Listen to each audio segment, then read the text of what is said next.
a great question. We do see. Okay, hello and welcome everyone on day 2 of this qualifier that we are casting with Lemon today. Finals are ahead of us, and I also will succeed with bringing Lemon's cam any moment. Now to the screen. There we have him. Hello Lemon. When live gives you lemons, you cast Gwent with it, so nice to have you here again. Good to be here, excited for the finals. Interested to see whether we'll have a similar to the usual suspects with Sanvanta, Miamon or Lirio finding success, or whether Darren will be able to sort of complete their newcomer story in these qualies and secure a spot in the Open. Yeah, will he disturb the forces of Gwent Metal era? Those three are quite eternal and omnipresent in this metal organized tournaments, so would be fun. We are starting with the upper bracket final, Dauren versus Maimon, and then we are moving on straight to the lower bracket final, where loser of the upper bracket will be playing against the winner of lower bracket semi-final, where Sanvantar is meeting with Lirio. So yeah, quite exciting stuff. Good players, variety of decks available is great as well.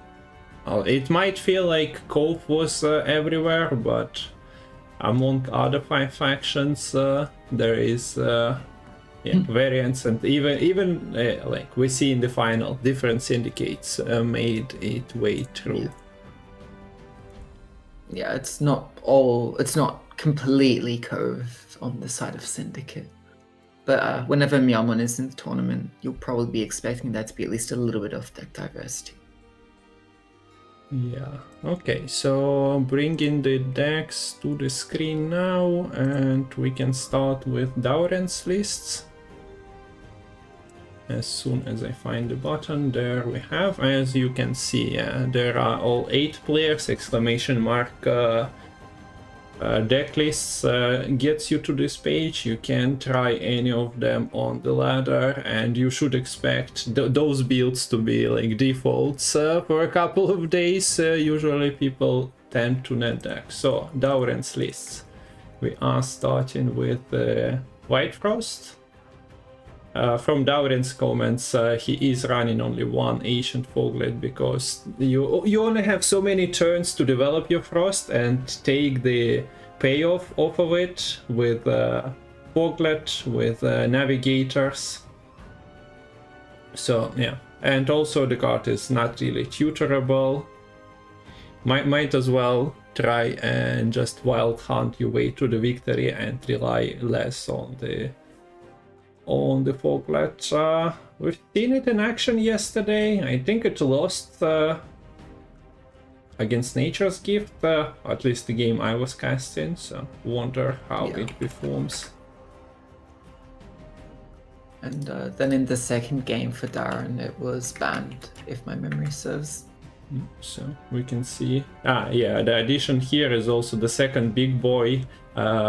Gruncher Golden Child is not the only big finisher by now. We get also Morwood growing and being like 18 points by the end of the game. Okay, so the next list is Pirates. We see Pirates on both sides. First, this is Dauren's, and he is a believer in Krahan Crate and Justiana.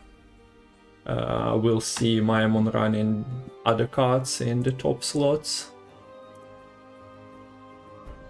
Yeah, this is, I want to see more of the Pirates, because it's interesting to see sort of the different variations the players use to make use of the Magic Compass.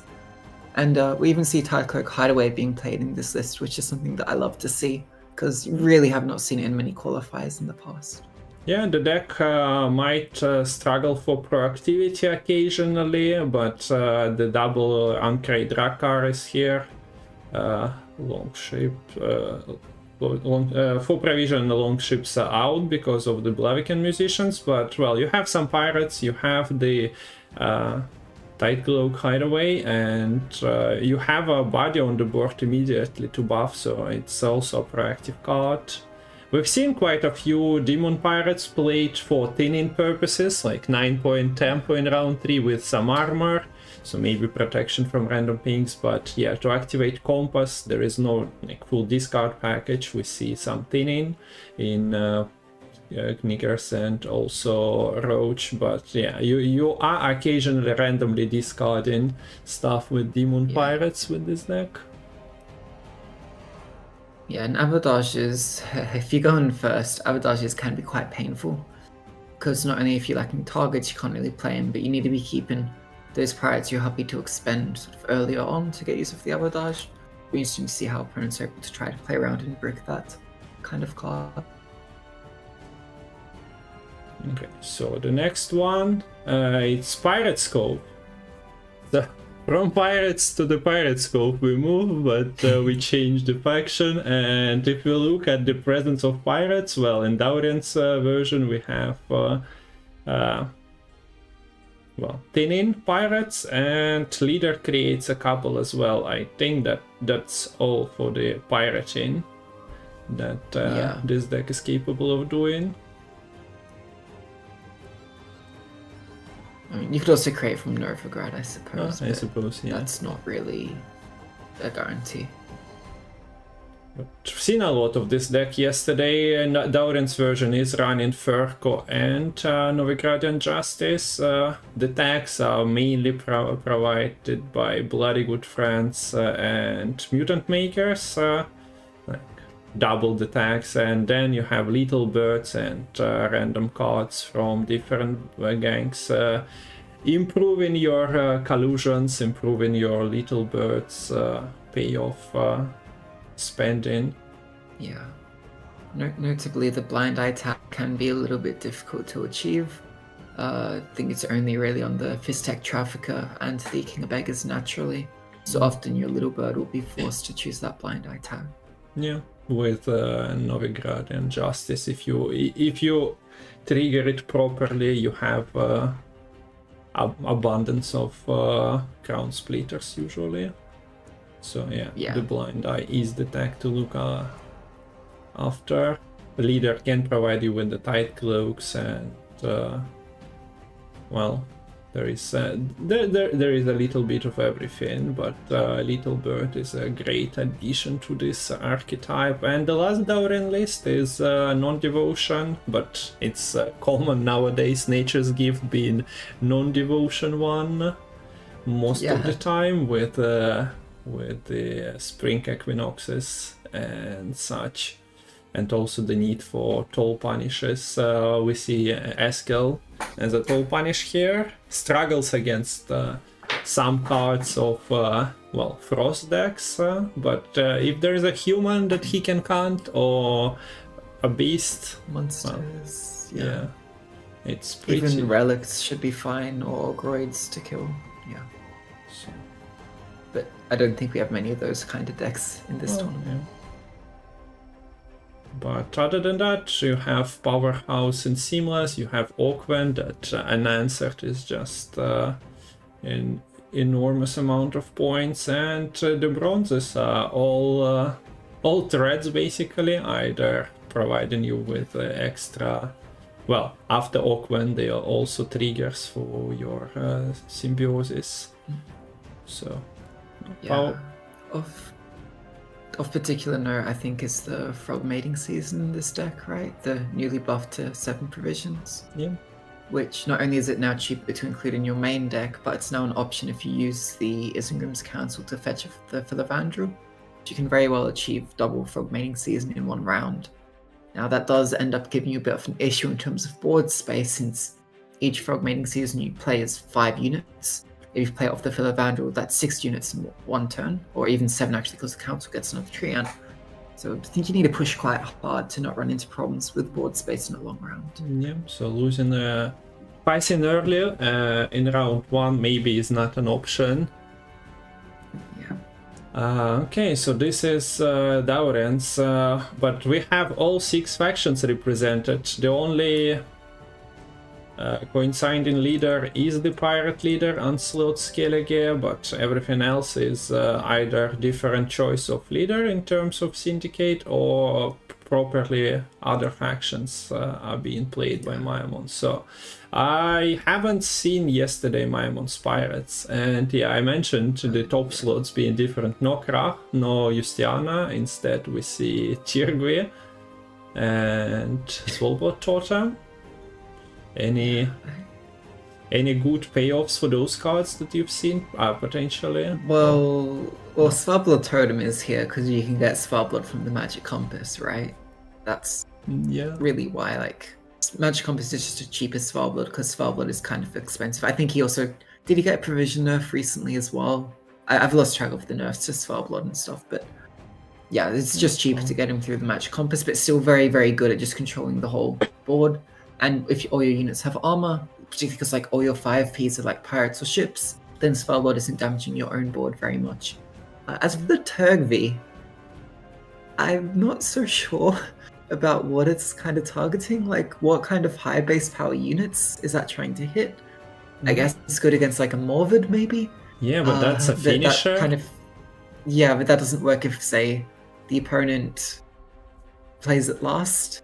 It's yeah, I don't know. Turkvi over even a Morgfog is interesting to me, but it is tutorable. I mean, there's not even a Blood Eagle. Yeah, I'm not sure. And if you are targeting something like one of the gangs in Syndicate, that seems to be quite expensive for 10 provisions, dealing like 5 damage to Little Bird. Bloody good friends can be. So yeah, would be interesting. And if you are like expecting Skellige Mirror, then the pirates will be armored, so the armor will like protect from the Rapture. So yeah, we'll see. That's why I'm asking. Like, I didn't expect to see those slots. Yeah, I'm not sure. It has to be a meta call, but I mean, if we look at Darwin's lists, it should be terrible into the Nature's Gift with the Throw Off the Dryad's Caress. Not really having much else to purify. I guess the bleeding from the Raiding Fleet. Pirate's Curve doesn't have huge targets. I mean, Jacques is 6 power, but he'll have Vel in the 3rd round. Yeah, like, Krach is gonna be armored. I don't know. We'll see, I suppose. Maybe it will be banned, but with that card's inclusion, I'm not sure if you are banning it. Yeah. Maybe it's a bait that you include a potentially weaker card to make the opponent not ban the deck. There is also Last Wish for that thinning beyond Radiant Fleet. So yeah, as I mentioned, there are pirates that discard, but there is also stuff to thin out, like Wabjorn, maybe going for the Radiant Fleet into the ship. So yeah, you are activating your compass. Moving on, next deck is off the books. So relying on a Chironte, Ixora became a bit too expensive or vulnerable to run, I suppose. So that was kicked out of the decks, but a Chironte with a developed spender on the board with its Profit 6, you probably can trigger it at least once. Yeah, we see that Maimon is not even bothering to run Defender for that. Yeah, it's really just, without the Ixora, basically this deck is just saying, I'm going to use my Chironte and just trigger all the Open Sesames all in one turn. And that's particularly doable when you include the Jacques. Because what's good about the Jacques is when you use him to be the card to bring out the King of Beggars with Tribute, you have 2 boosty spenders that are a 1-for-1 spender on board at the same time. It's really difficult for the opponent to answer both of those at once. So that basically guarantees that you should have a spender online for the Chironte to then work with. Okay, so this is a different syndicate. Some of the cards coincide, but well, the good ones like Junior, Novigrad, Jacques. But yeah, since Maimon's deck doesn't really care about tags that much, then you might see this balance between choices. Although there are salamandras, there are tide cloaks, there are crown splitters, and just normal humans as well, not in any, not belonging to any gank in particular. Okay, moving on. Mayamon brings Ronwit. It's quite cool to see. I've seen this kind of backfire yesterday when his opponent copied the Revenants and Maimon was playing soldier finishers, and Ronwit was just kind enough to provide food for the Revenants, but I think Maimon managed to win that game because Faulty Sprite cancelled full leader finisher was enough, but it was fun to see. And yeah, Revenants at 4 provision for power, quite a threat against something like Nature's Gift with treants. You can usually trim them down to 1 power, or they are naturally at 1 power. So, and even with the provision nerf in the most recent Balanced Council, Temerian Infantry is basically just a better Nausicaa Sergeant after the King Radovid the 5th goes through. Playing, like, even if the King Radovid dies, then you have 4 leader charges. The Temerian Infantry is playing for, how do I do maths? 11 points on the front row. If Radovid is not answered, then it's 13 points on the front row. And that is a lot of points, particularly since it's also tutorable from the AA. There is reinforcements in this deck if you so choose to bring reuse on the Temerian Infantry, and there are soldiers to bring back the Ronvid. So yeah, works really, really well in this deck. And especially because you want to be keeping all your stockpile charges for the very end to use with your Hensel as a finisher. You're not really wanting to use them throughout the game compared to something like an Inspired Zeal if you're running a Rafat's Vengeance, for example. Mm-hmm. So yeah, there is the Zeal Giver for Radovid, there is Muzzle Heatwave for control, your other control is Machine Pings, which you probably want to leave for the later, and Boiling Oils are quite good into the ganks, but yeah, let's see if we'll see Syndicate against Stenar. Curious about the bans. And the last one, the scary one, honestly, every time I see it, it looks like, okay, this probably is getting bled, and then there is nothing to play, and every time it's either banned or it's winning for Mayamon and for other players. Yeah, Nilfgaard is just a absolute beast. If it's able to set up, the Rot Tosses get super scary. This deck is very much a red coin list because you're running super slowly with the combat engineers, trying to play them from the Artorias Vigo, trying to teleportation. But once you're able to play, I mean, I don't know, you can play like 6+ combat engineers in one game, then your Rot Tosser is able to spawn 7 cows.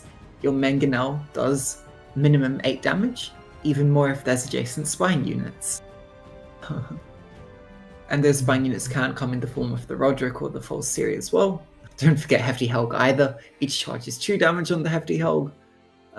Yeah, very, very troubling to bleed some of those siege engines once they have a whole lot of charges. Yeah. And can also just hang in the round 1 for a very long time, because depending on what the opponent's board looks like, the 1 Petri's Filter and 1 Rot Tosser can just kill 5 units in a row all at once. Particularly problematic if you're able to clog an entire row, because then the opponent can't play a unit between the cows. And we did see that happen in Myamon's first series yesterday, and it was kind of just all over from that point. Mm-hmm. So yeah, those are the lineups. Now we only need to get the invites, and yeah. Hopefully those are coming any moment now, but for now we'll have to kill a little bit more time by the looks of it. As yeah, the tournament platform needs an operator, so to say. So if the game is not starting immediately now, that's then just more time for you to spend in chat together, guys, and talk and discuss and all that. We looked through the players' decks. Any well, we don't know the bans, we don't know who goes first, but any predictions here? I open the screen with the match.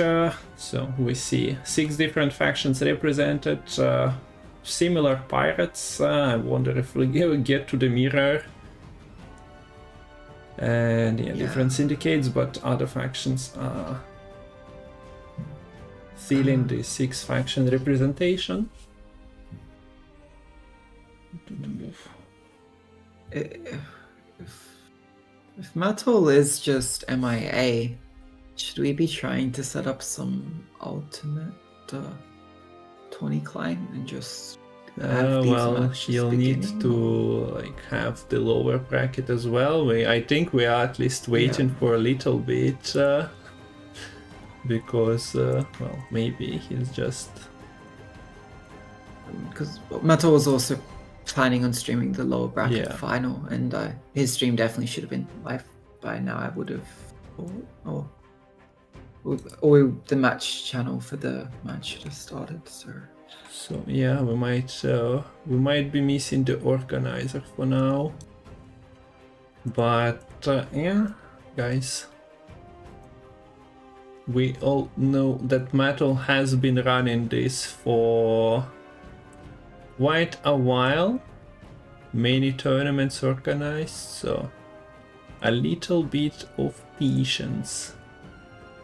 Hopefully it gets resolved naturally. I don't know, we didn't really have the contingency plan for like, setting up an alternative stream for this. We also don't really have the second stream for lower bracket. Yeah, so turning back to the decks, I guess Daurian, well, even pirates with proactivity, I think Daurian can freely play anything on blue from his list, but well, Frost, Gift are very good at just taking advantage of red coin, vomiting some points pretty fast, and then threatening everyone, basically any deck, to lose on even or take an early pass, and then giving the route control. Well, Frost is happy.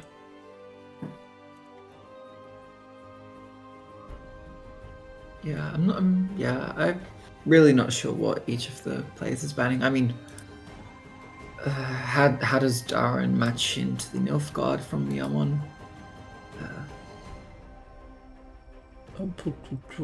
I guess control is there, movement is there, so you kinda cannot rely on defender. But at the same time, like Frost is devotion. Frost has a couple of veiled units, and Daurian was running a Purify, if I'm not mistaken. So that's yeah, kind so of the nice, Purify... but House filling the role, like they don't care about your Purifies, they only are afraid of veiled units. Yeah, I mean, you can do some cute things with Red Riders, potentially, like replaying units on the same row. Yeah. But it's still, it's always tough in that kind of situation as a devotion deck, since you tend to have a lot more limits in the sorts of control you have, particularly of your monsters as well. Yeah. Gift is interesting in that regard, that you can actually like clock your own board, but Maimon is playing double Mangonel, and it's pretty decent at emptying the space, and Rot Tossers have the order, so if that sticks to the board, and then Maimon can freely open space and feed the cows, then once again you are in trouble. I mean, like, there is a defender that the Nature's Gift can struggle a little bit to get through. They will need to find the Escort to get rid of the defender. Once the defender is out, then Rebukes can clean up any Mangonels or Rot Tossers which are just floating on board. Granted, the Hefty Helga's difficult to deal with. You may have to save your Morin to lock that. Is there? And there is a purify, however, in the Dusson hospitality with the cupbearer. So, look, maybe not even that great, regardless. Yeah. So yeah, knowing this deck's potential, I can really see this being the ban target of Daurens from Maimon's lineup. And then he faces machines of the books and pirates. Pirates have a ton of removal, but is it enough to deal with a gift? I mean, in particular, the fact that Maimon's Pirates does have the totem means Swapblood is much more of an option for the compass. Yeah. That means all the symbiosis you're doing spawning treants ultimately isn't going to achieve that much. Okay. Also, your frog mating season just going wide. Like, a lot of those cards have quite limited value into that Swapblood. Your smaller engines, such as the Night Fledglings, ought to get cleaned up pretty quickly. Maybe you can try and put enough pressure on the opponent's removals so that a Hammer Dryad or a Portion is able to live if they kind of go tall enough, but that seems quite unlikely against the Pirates. I still don't know what Turgly would do though in this sort of matchup anyways, but... Yeah, but... I don't know. I don't know why you don't just have a more conventional toll. I mean, a third. I mean, it is a third toll punish. Like, you have Heatwave and Curse. I guess maybe Morg Fog would be too much of the traditional toll punish, and Turkey provides a slightly different angle, but... Yeah, I guess the... What's his face? Unit is also kind of awkward to set up. And it's mostly present in decks relying on Witchers more. But Yeah, nonetheless, I'm happy to see the card that sees no play to be included. Yeah, it is cool to see Turkey again. I mean, maybe people who played on Turkey first released might still have PTSD to some degree. Because when it was on release, the Rupture would just deal damage based on the current power of the unit, not the base power. So if the unit didn't have shield, it would basically just die. Or yeah, no shield, no armor, the unit would just die. But that was deemed kind of way too strong if you played the Turgly after the opponent passed. Basically meant you could never bleed pirates because your tallest unit would just die to a unit that had like a 6-point body. Yeah, that's a better Geralt because of the flexibility of going below 9 power. So yeah. The card was changed. But you can also rapture people in chat, by the way. So if we're killing time, you can be just rapturing anyone and everyone in chat by exclamation mark rapture. I hope nobody raptured Metal, honestly. Would be real unfortunate for the competitive circle.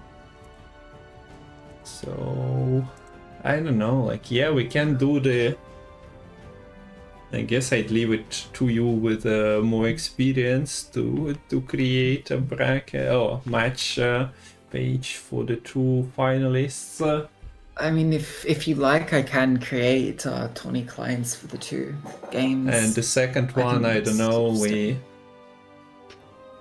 we don't have the to do, so we can split, of course, and cast both. I'm not sure how much longer it is reasonable to wait. Like 15 minutes seemed like an okay. Maybe another 15. Take a break for now and then return. If nothing is happening in the next 15 minutes, then we can just reorganize, so to say. Okay, sounds good. Should we try and ping the players then?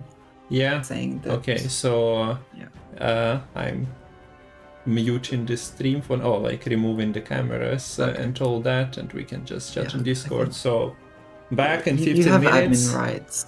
Sorry? On the Discord, right? You have admin rights. So I think, if you can try and ping or set something up. Okay, so see ya all in 15 minutes then, or maybe a bit earlier.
And we are back. So a match has started and we did even get the bans. So do I have the ban screen? Daurian Mayamon seems to be correct. So the bans are Pirates and Nilfgaard. So Pirates banned for Daurian and Nilfgaard banned for Mayamon. So we were kind of correct in terms of Nilfgaard being that scary faction.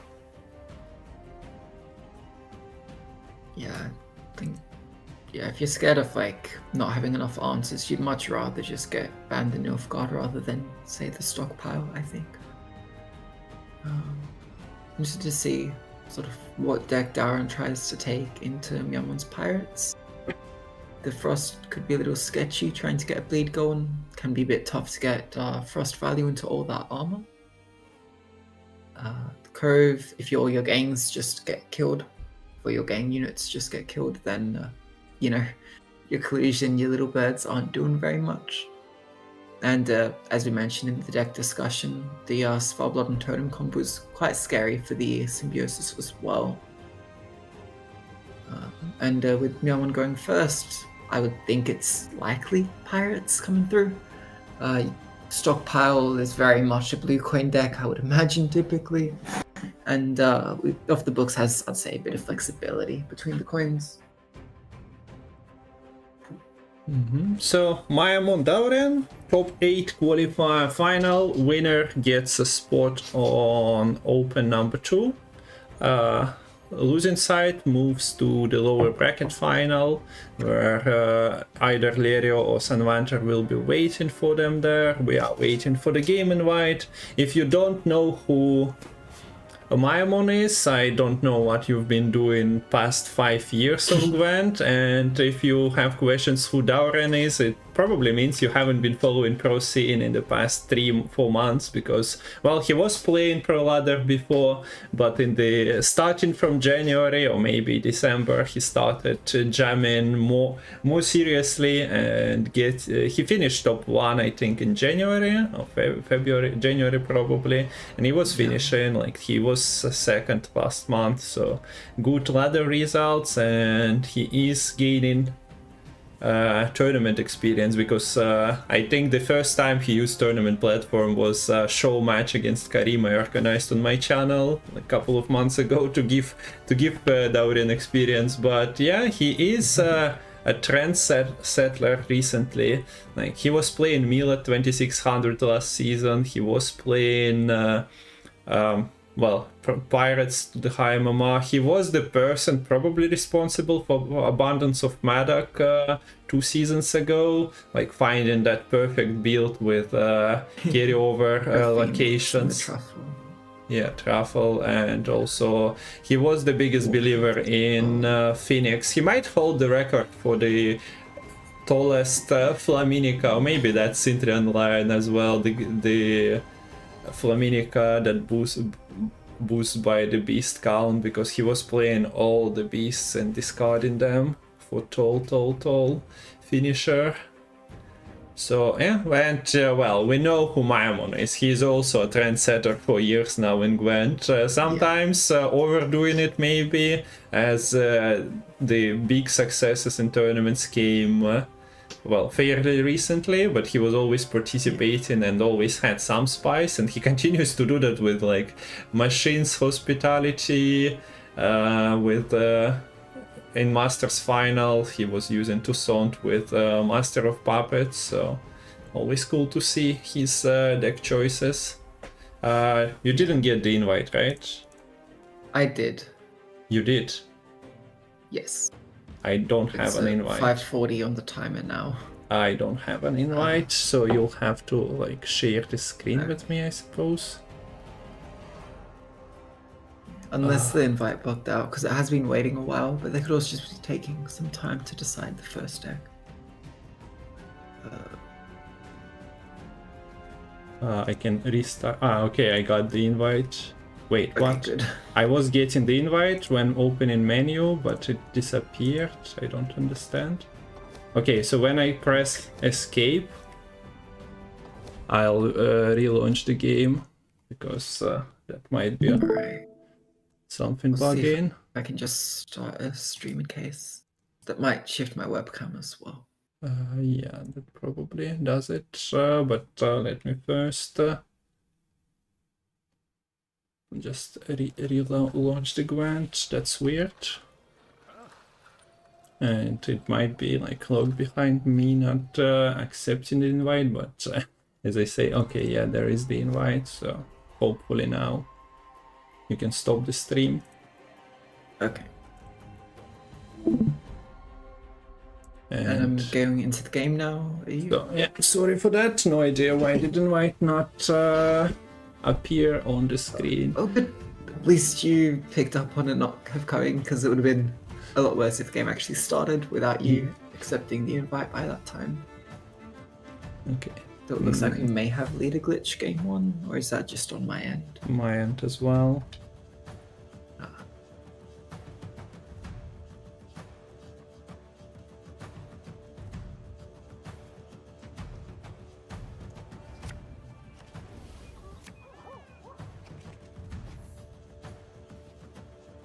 Alright, so it looks like Miamon is on the pirates on red coin. I think, yeah, that makes sense as kind of predicted. And then the pirates curve is what Darren decides to bring on the blue coin. So yeah, the real question is how well is Darren going to be able to set up their gains, their gain tags, while Pirates is just going to be continuously trying to knock them down bit by bit. Raiding fleet, very nice to get a bit of bloodthirst going. And this uncrate longship is a bit difficult to deal with in the current board state. Quite a good steal target if you can get the pulling the strings up to the 4 Cs. But yeah, would probably require leader commitment unless the Bloody Good Friends is able to stick. Okay, I seem to solved all the problems with the visual glitch, so we have player names. Mayamon is at the bottom, but on the red coin. Daurian is on blue on the top of the screen. That's just a peculiar side of tournament platform bugging out. So yeah, this is sorry for the delays, but now we are in the final, and this is best of 5. So the battle will continue for at least 40 minutes. And yesterday we had series that went for almost 2 hours. So I wonder how the Gwent gods today with the ties. We getting many of them or not. Right.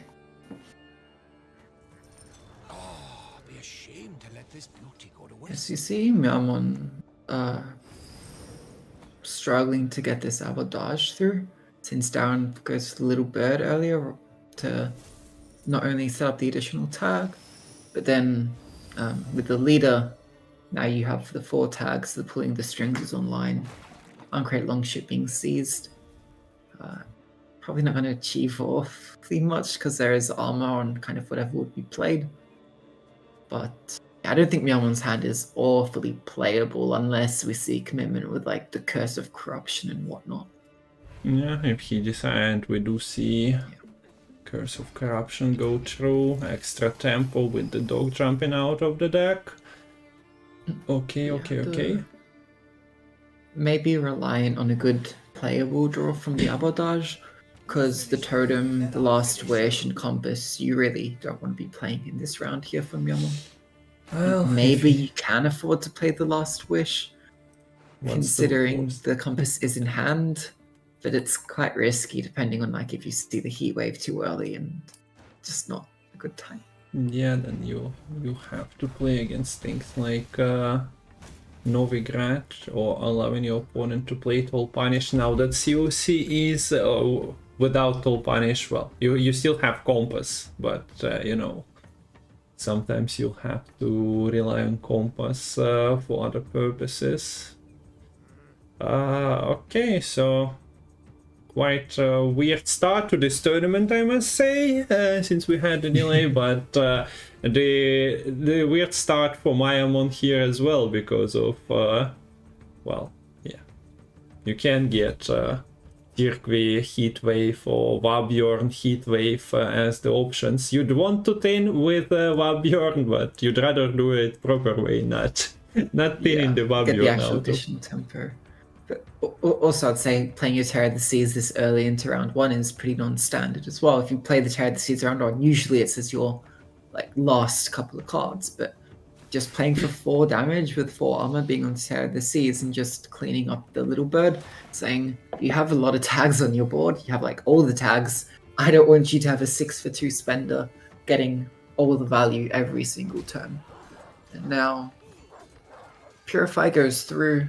Not finding awfully much value since it's only a 5 power Search Veteran. Here comes the actual big Demon Pirate after the first poison goes through, so it should be safe from all the fist techs, not likely to get addicted to those drugs.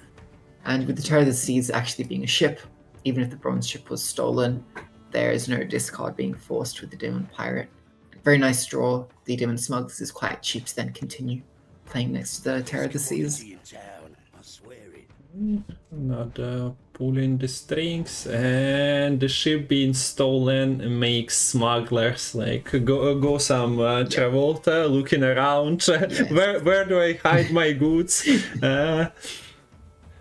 Yeah, so very good heads up play here for Darren, recognizing that just if the Pirates player doesn't control any ships, then their bronze pirates, particularly the Demon Pirate and the Demon Smuggler, are a lot more awkward to play. It makes sense, right? Because what is a pirate going to do without their ship? Now they're just, well, stuck on land, not able to do any raiding. Here's the option with all the warriors, and the good thing about this deck not actually playing bronze warriors themselves is the Feral Bond has a lot of options in what you can choose. You could go for maybe a Brockvar warrior, get typically about 8 points of value. Could also go for a Survivor Butcher and make use of the Berserk on the Veteran. Now that does kind of play into the poison, but well, if the Veteran was dying anyways, then the damage still doesn't really matter. So it's still basically playing as a 8-point warrior.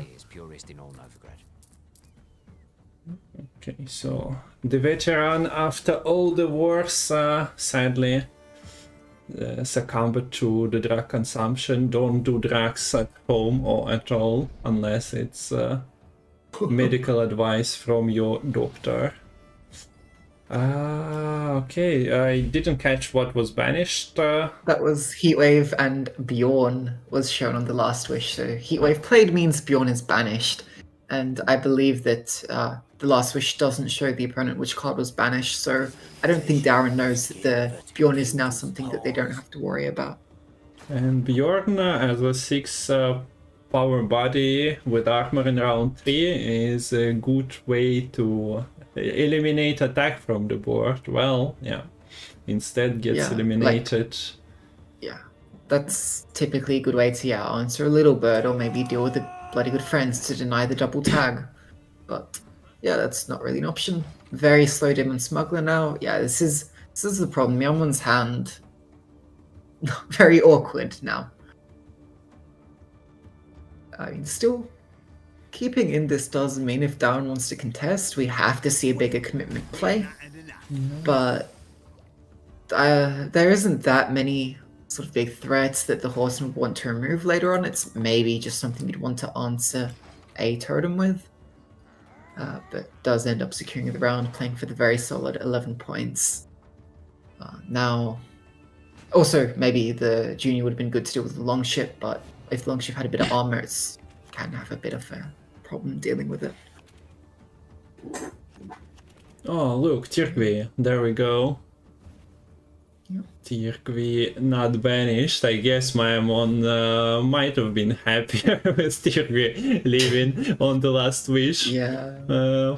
But maybe we just don't know. Okay, we witnessed Daurian still continuing to collect KOB into his hand.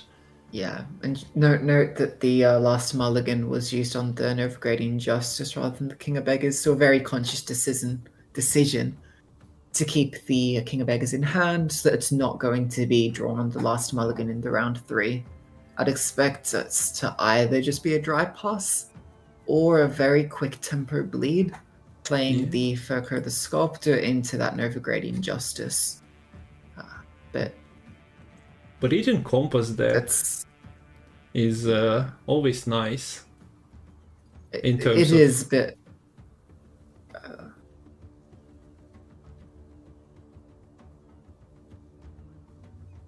Let's see. Okay, decides not to. I think if the KOB was in deck and he had like 3 cards to play to set up the board for Sigi, we would have witnessed that, because, well, we do see the Compass in hand, and if you play in that, sure, there are still 2 cards in the deck, and Compass returns, but the problem is Swabjorn is one of those cards, so you're basically making bricks on bricks. And Abadar still in deck. So depending on what is discarded, it could have been 2 dead cards for... almost dead cards for Mayamon, but, well... We see... Last mulligan on the Sewer Raiders just draws the second Sewer Raiders. So there's still Jacques and Novigrad in hand. Sorry, in deck still, along with the Bank and the Collusion. So whilst the Sea Reuven likely is going to be able... It is guaranteed to find Jacques and Collusion. Novigradian Justice can play out the Bloody Good Friends. You will be missing the Shady Vendor. And also pulling the strings. So yeah, a lot of like Fisto Traffickers and Failed Experiments you probably don't really want in hand at this point. You might just see the poisons coming down early onto this Uncrate Longship. Yeah, so how are you sticking tags? That's Vabjorn into the damage, and then the Corsair combined with Abordash. But other than that, yeah, the Tirkvi is delayed damage. Now this is a knife. Yeah, the problem is now Furker is also the only crown splitter for the Justice to play off from. Luckily it does live here. In fact, I'm surprised this wasn't killed, because surely the Furker would have triggered the Justice there if it was still in deck. But so one unit that can just be eliminated by Tirkvi, but it can bleed itself almost to death, and you all kind of want to kill it anyway. And then the second one with the shield, which is also not ideal. No. There. The tags leave for now. Dauren must be happy. Yeah. Yes, the BGF stays alive for a little bit longer, since Miawan opts to maximize the value on the Cataclysm here. At the same time, if it lives for 1 turn with Lethal Bird, it can live for more. Sure, you are given Tirkvi value, but if you protect that, develop Lethal Bird with the Blind Eyes category. Wait, yeah, there is still KOB. But I think Miawan will be fine if Little Bird gets played here regardless, because it could be cleaned up very easily the following turn with a leader into Deranged Corsair. An outbreak of the clap at the High Rocks, buddies. So yeah, and this is why we see the on the same row, the leader charge is used, A, to maximize the value on this spend on the Little Bird, but B, also protect a little bit from the Cataclysm of the Deranged Corsair. It's a bit less of a guarantee that the Cataclysm will be able to find a kill onto the Little Bird.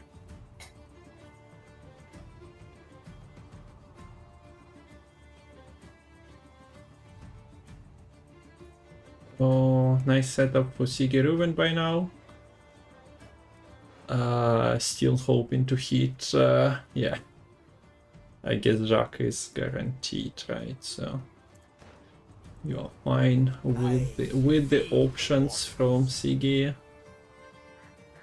in leader charge and RNG, and you miss even some of the shots you take. You definitely miss the ones that you don't take, but you are occasionally also missing those that you take. Sometimes cataclysm is nothing to a little bird. Finally, you bloody took long enough. So Yeah, I this- think that was about a 30% chance to miss all of those. that's why we love lemon. Quick math provided. Yep. Okay, so that's a lot of swarm. So Swollblot totem with the Swollblot being present. At least one fanatic is dead after the collusion against it. Yeah, and this was a max value collusion with all the gangs being on board here for the Pirates Cove. It does go very wide into the Swollblot, as you say. Wide. And yes, that's going to be a lot of damage. Now, almost wiping the sort of Sijaku, all the spenders, but yeah, all those little tokens, they're not going to be sticking around for very long.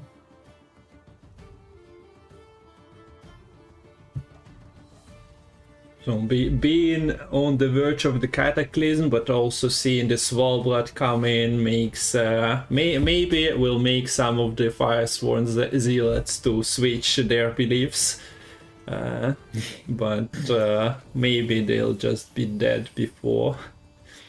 So I guess Maimon was looking at the control options, and since there are basically none to deal with the Swollblot and Fanatics,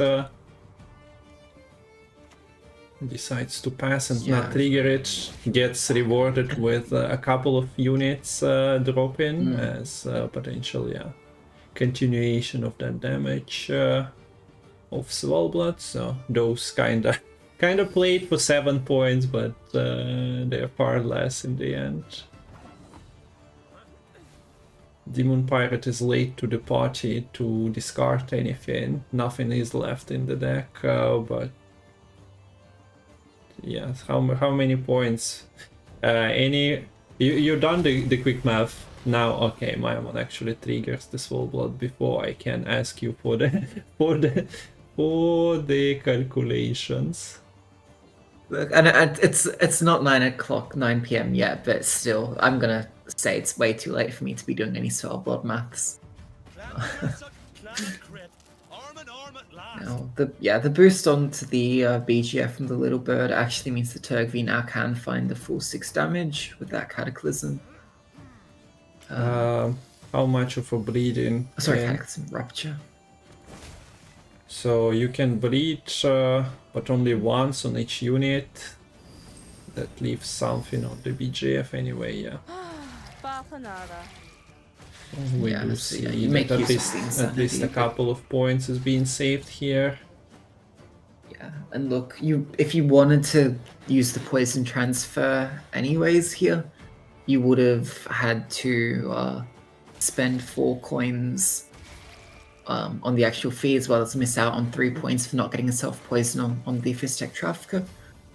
And you only would have been sort of getting a 7-point poison regardless, so it's fine to just spend your coins earlier, maybe a bit more efficiently than a 1-for-1 rate with the Little Bird and the Tide Cloak as well. Yeah. You want to pass, you gotta pay.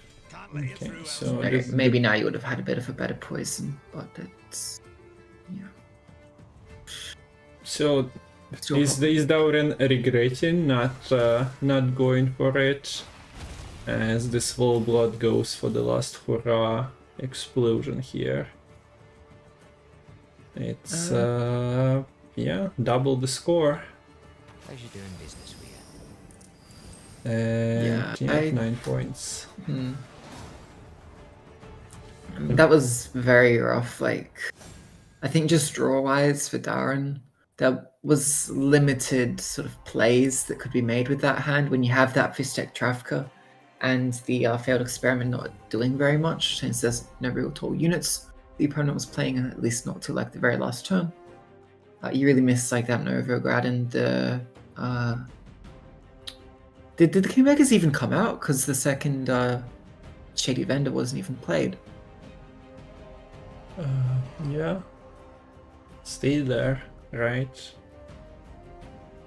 Awkward. At the same time, like Dauren was allowed to keep his tags alive, but it all became food to Svolbot in the end.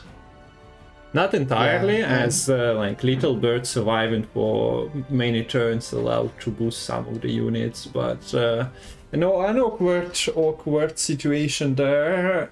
Like Maimon missed the Cataclysm pink, that might have expanded the point gap, like forced Dauren to maybe fight or certainly. Keeping the tight cloak spender alive, as it would have been pinned down. So yeah, not sure if any of the players can complain a lot about their luck. Both will usually. Like things could have been better. Yeah, it's never the fault of the players. It's always the fault of the draws, of the luck, of the cataclysm. So it was a nice match, but some draws were not perfect. They never are. Yeah. But maybe now let's see.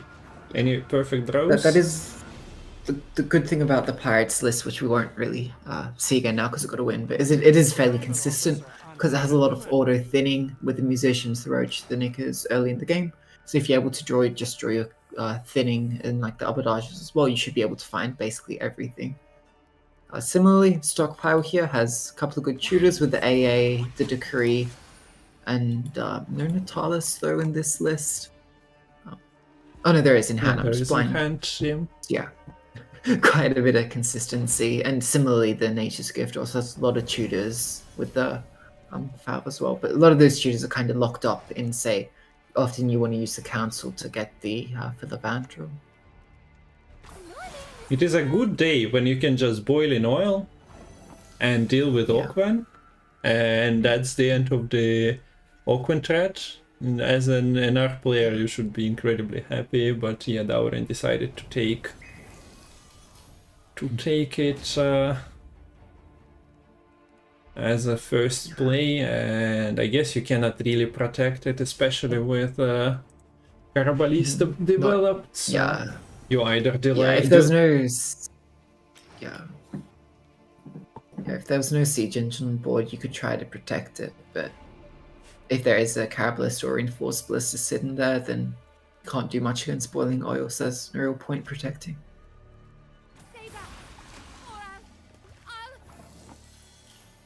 And now we do see small treants, so what does it mean for Kadvini Revenant? At the moment nothing.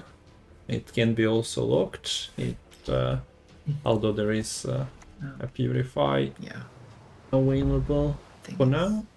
Yeah, this does play very badly into the Tempest here. Yeah, you deal with the opposing Symbiosis unit, but now you have units on both rows, so the Fog is able to get immediate value, and it's also going to be able to clean up this Reinforced Ballista in a couple turns. Yes, the siege support can keep it alive for a little bit longer, but that's just one extra turn. We might see Decree soon for the Radovid coming out. Particularly want the Radovid if before the opponent maybe has a chance to draw them more in. But yeah, I mean, it likely will just get locked immediately. My Maimon likes the addition of siege support for that Insta Zeal as well, so we've seen him utilize that. Okay, it's a Moran that decides to just go angry on the machine instead, which is not how she usually utilized, but for what, 6 provisions, having the flags between the lock and the damage is quite nice. But yeah, this is like an ideal situation for this Kadvini Revenant. Look at all these 1-power treants. I don't quite know how they turn into these cursed soldiers, but there's some kind of blight is taking over the forest. Yeah. And yeah, these would just be getting basically 5 points each turn, since there really isn't an answer remaining for Darren, unless this Philavandrel is used early. You could but very well just try and use the Philavandrel and try and push for an uneven here, though. Yeah. I guess you can play Harvest. Oh, okay. There we go. Yeah. The true skill is showing Keep a stiff neck. here with an answer for Revenant. Is it guaranteed? It should be almost guaranteed on the front row between either finding Rebuke or the backup plan, I'd think. Okay, at 5 power, yeah. It's not clocked with the 4P cards, sorry. Maybe. Yeah, you have flexibility. If you played it back row, then you would have been shown the 4P cards, but front row it's only 5P.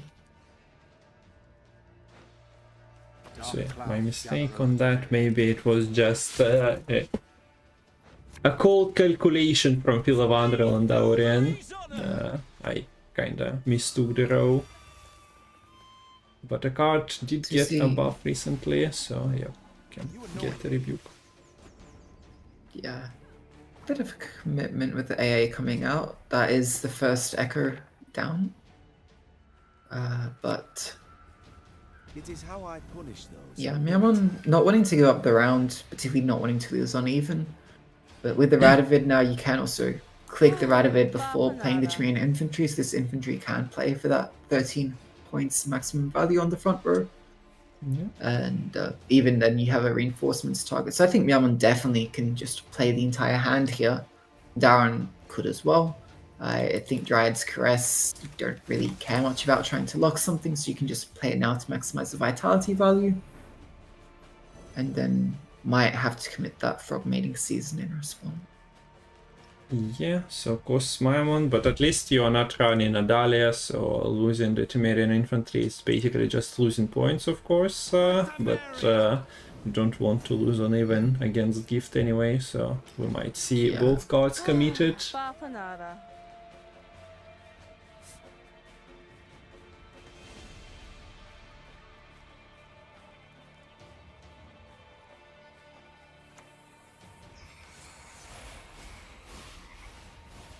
Daurian not going for maybe a kill on Temerian infantry, goes for point play here instead.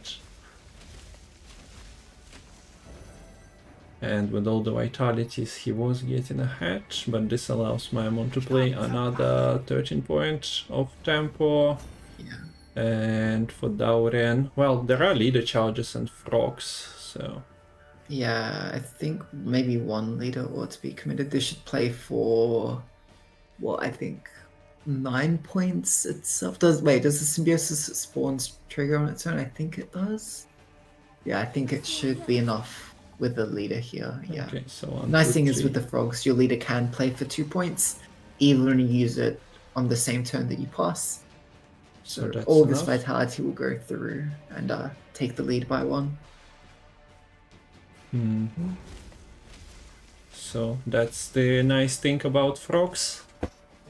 They can save you a couple of, or provide you with a couple of extra points. So at the reach, we also seen Lerio moving all the frogs yesterday to secure a tie in the match against Daurian. Yeah. So Darren leapfrogging past Miamon there. Takes round control in this game. Now, pretty decent hand if you want to go for a bit of a short push. And you very well might want to try to bleed something like a Henso out as well. Muzzle kind of puts the end to this push though, and nice find from Maimon there. You find play the Hamadryad without Vitality, then the next turn you could maybe try to boost it and then Vitality.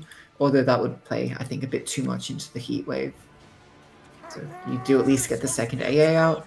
So instead of just taking the card advantage straight away, you are getting quite high value things, right? Sort of in a card for card provision wise trade.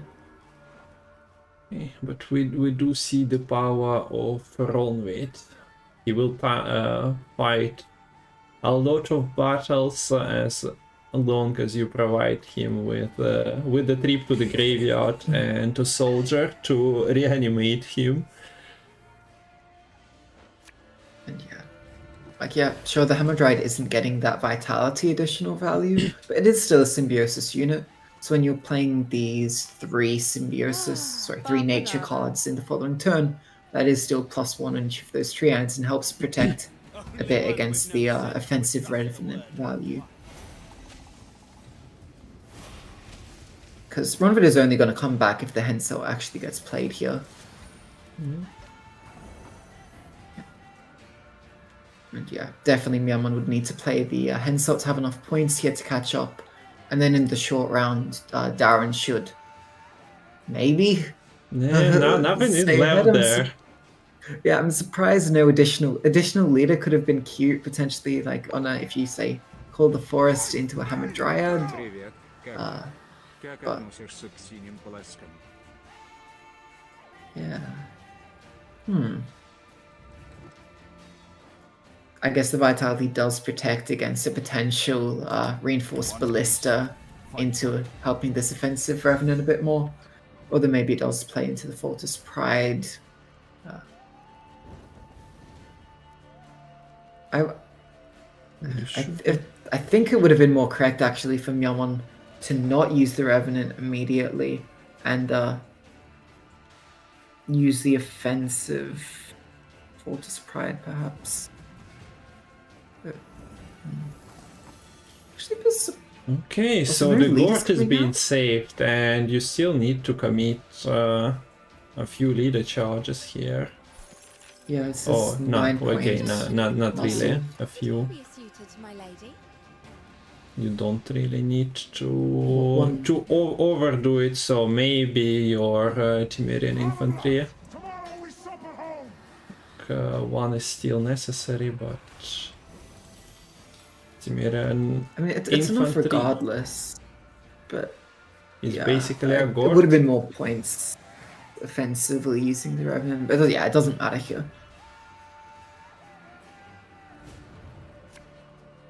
I don't know. Yeah, that I don't know if it would have been more correct there for Myeonmon to use the leaders to get ahead there with the Hensel. Because, I mean, yeah, you have the 4 leaders now, but I'm not sure they're getting that much value. I pass on every 10th round. I mean, yeah, you cannot save the Karabalista, otherwise would have been an alright value with the double machine on the back row. But, yeah, looking at it now, like you're buffing a human.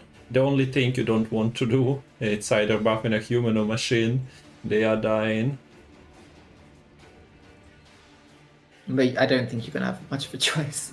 Yeah. And yeah, this is the thing, when you don't have that double loss, say, these siege engines aren't going to get very much value.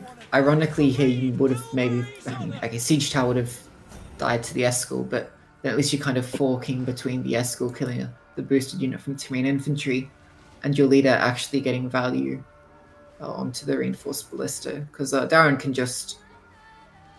Okay, this actually is the best play here for Myeonmon, because if Darren wants to not develop a board here, you play the Rebuke to not play into ballista leader charges, but then you'd in some way either be losing value on the Rebuke when playing on the infantry, or losing value on your Eskel Pathfinder. He goes for the kill, although the skill, well, this was the last possible. Yeah.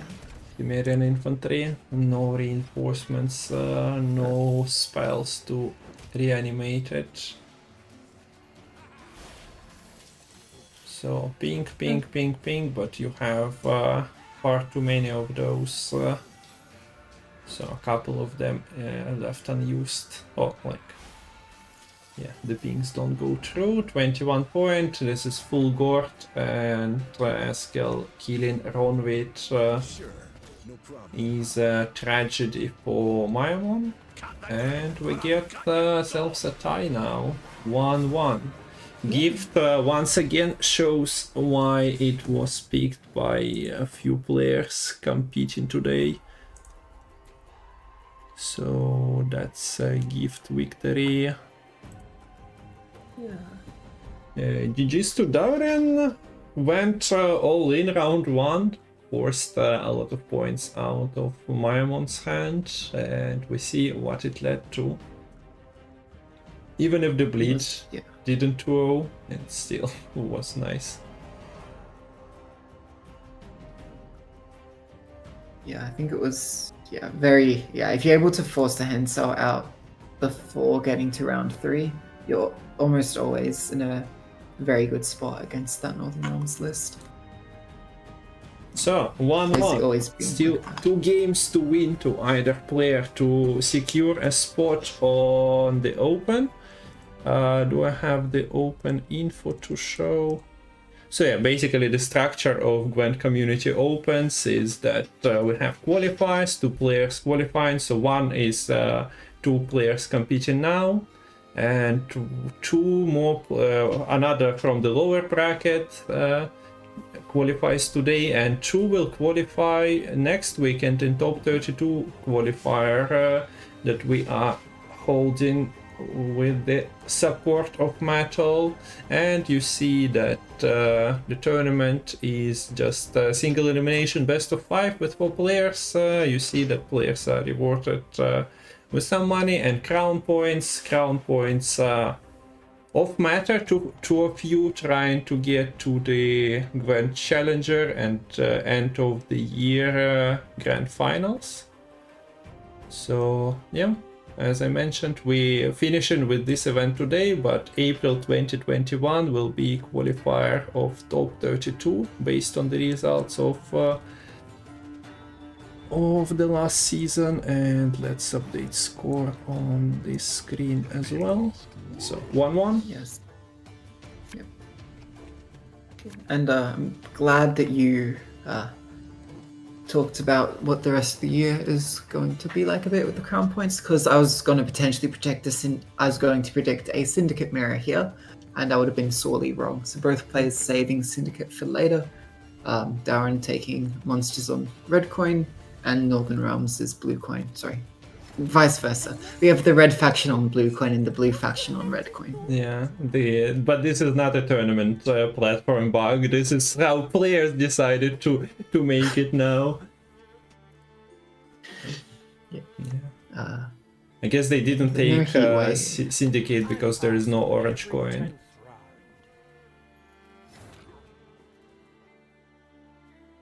And Caraballists always feel very bad in this kind of matchup because they're susceptible to the leader just moving them out of the way.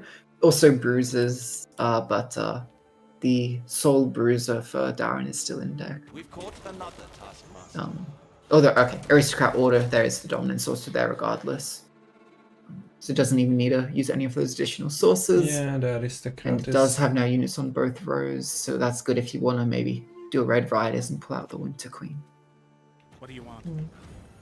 Okay, so do we see Maimon playing here just for the carryover value with Radovid and maybe not going all in?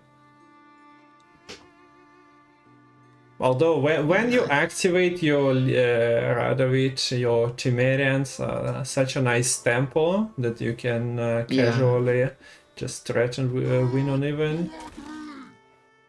So maybe expecting that Temerian infantry will be deployed in this round, you might be concerned about your dominance. So maybe just let the Wild Hunt Riders to go out early, not really keeping them for Oberon round 3 because well, there are alternatives for Oberon choices in round 3 anyway. So yeah, we see the siege support Radovid interaction. That's nice.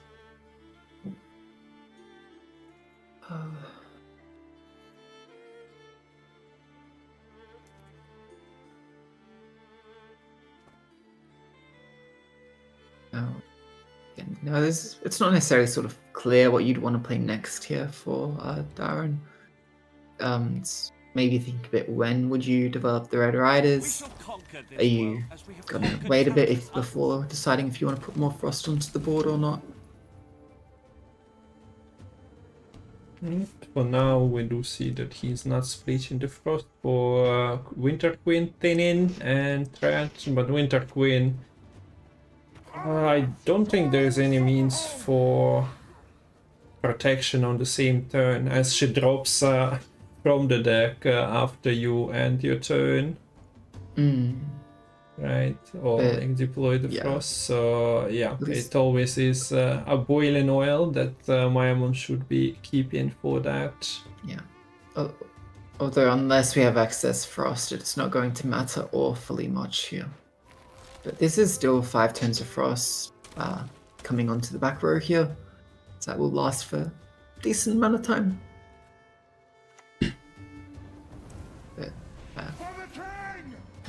But, I think Meowon, just waited on that oil. Could have killed the Naglfar's crew the turn before, but decides to wait and to play the Revenant so you're able to get that nice offensive follow-up.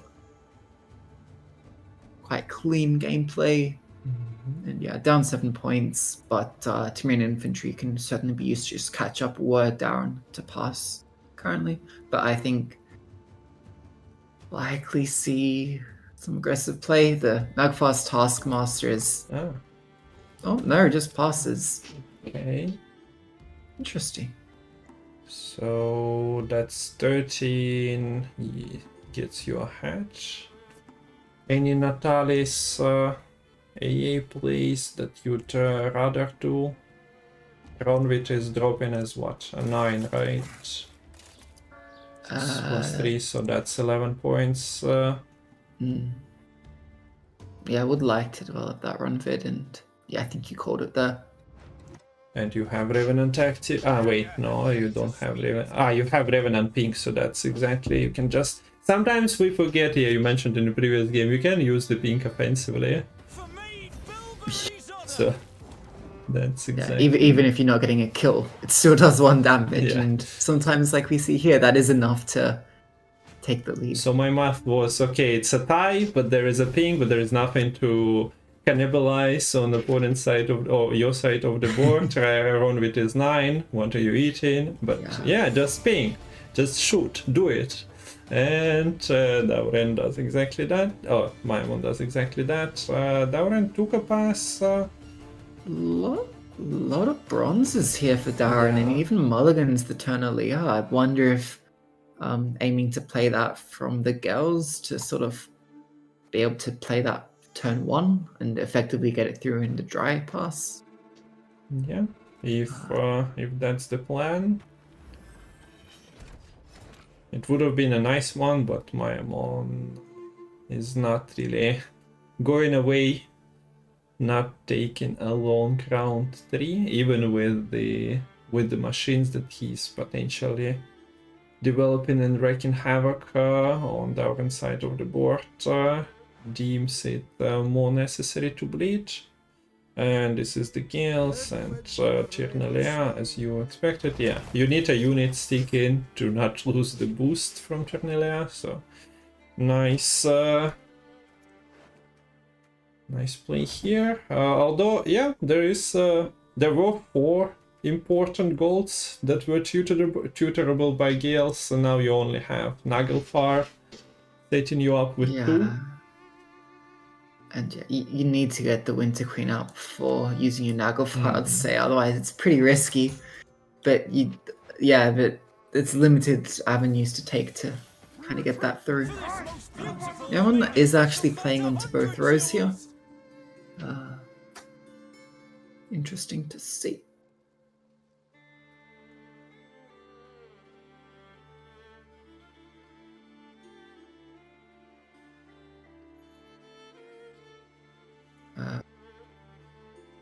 And you very well might just need the Wrath here, because otherwise this Revenant is gaining just too many points per turn. And with the this would have been the Riptide, I think, just straight away, right? Or you could maybe, is this just Naglfar hoping to find either the Wrath or Riptide? But Winter Queen just messing you up for no reason. Okay. Go for Frost on both rows now, and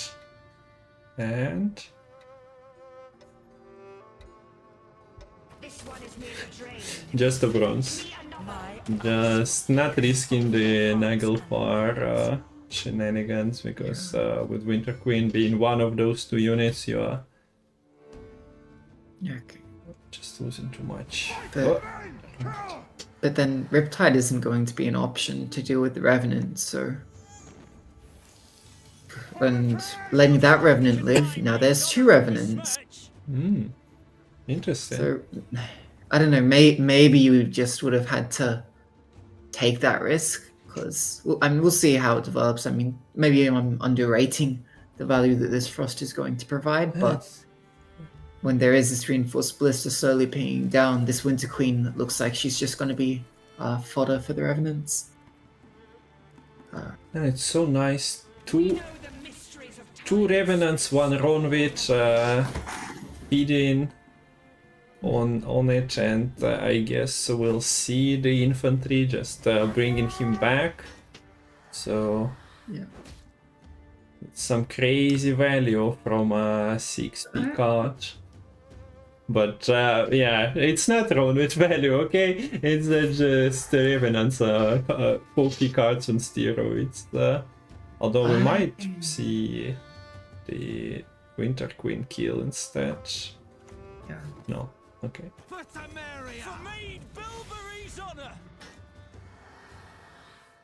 Also, yeah, not too often you see the infantry is being dropped and floated, especially against the deck that was known for playing Prince Toad, but yeah, the beauty of open deck lists allow you to greet an extra point. I guess this is just the Aridin now. Since Dominance... Oh no, it's just Winter Queen for the extra Frost.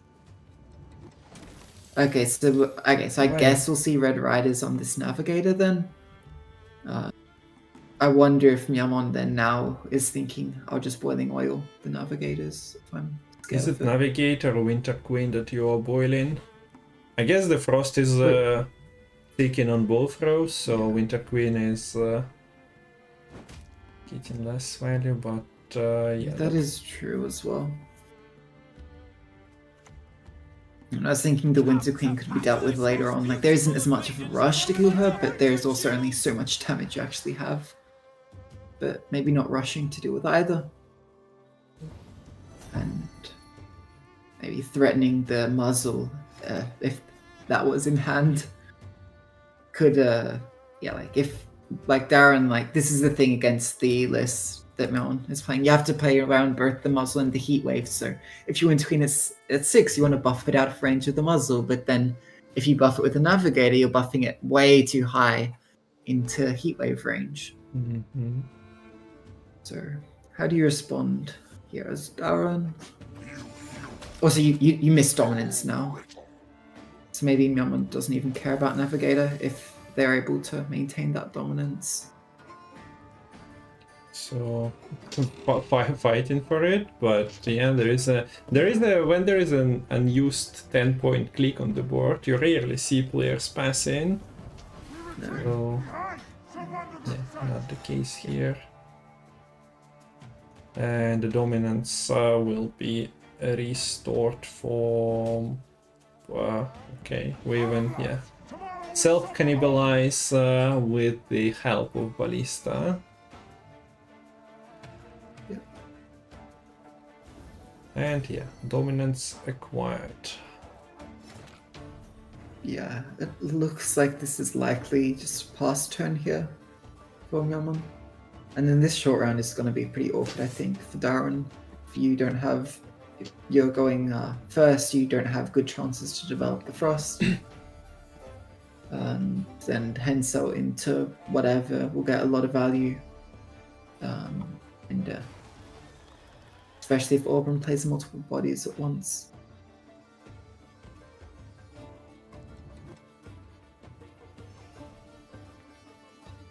Okay, so And yeah, decides not to waste the leader charge as well for maybe even more value. oh gosh, this.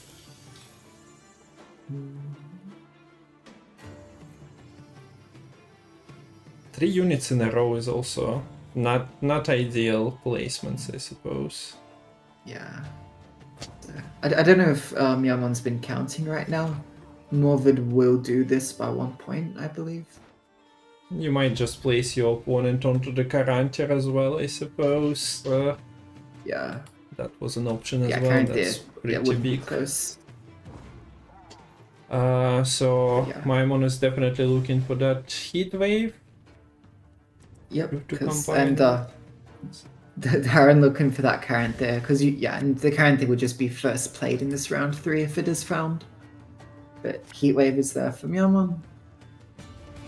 Yeah, and this is Oddgate is just not good in this short round kind of situation. I don't think the Aristos do very much, but Warrior is also not good. Like, you would have loved this Riptide, or at least his Karantir to put the Heatwave under a bit more threat. Because otherwise, I mean, maybe it doesn't matter. Because at least Karantir doesn't actually have a deploy, whereas these other cards do at least have some deploy, which affects the rest of the battlefield in some way. I came, I saw, Not having Frost on the other row is quite annoying for the Oberon because it's still at 6 power, prime muscle target. Yeah. But the lock not going through means the secret service is not thinned out, so maybe that veil is actually good.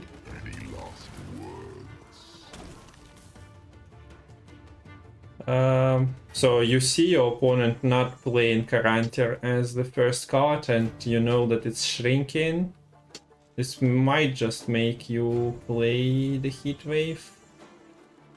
I think so. Like, you're not going for dominance anyway at the moment.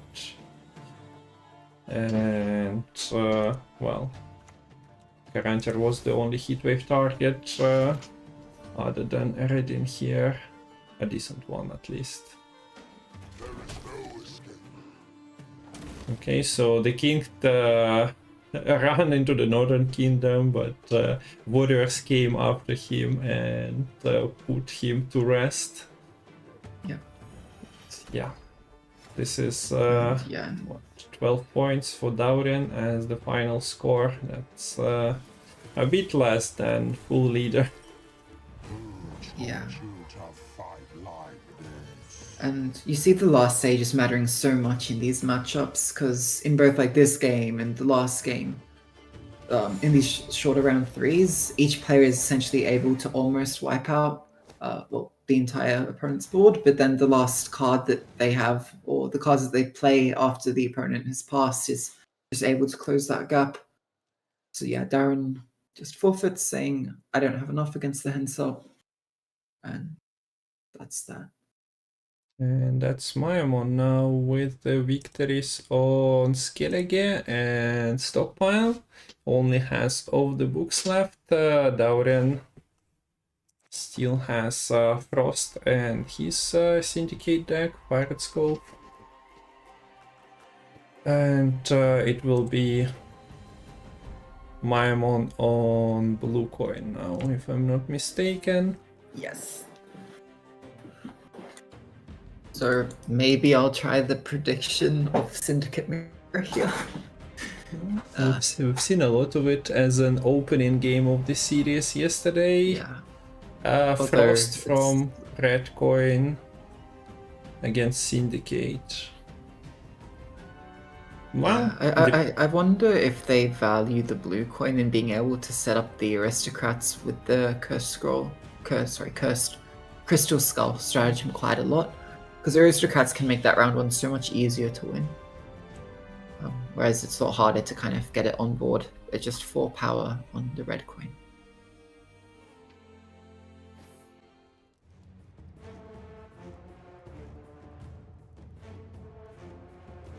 Okay, so tournament points, so to say, for Mayamon, and we see the Frost going for Daurian, updating the score. Mayamon at 2, Dauren at 1, so best of 5 series. Maimon has to win only once.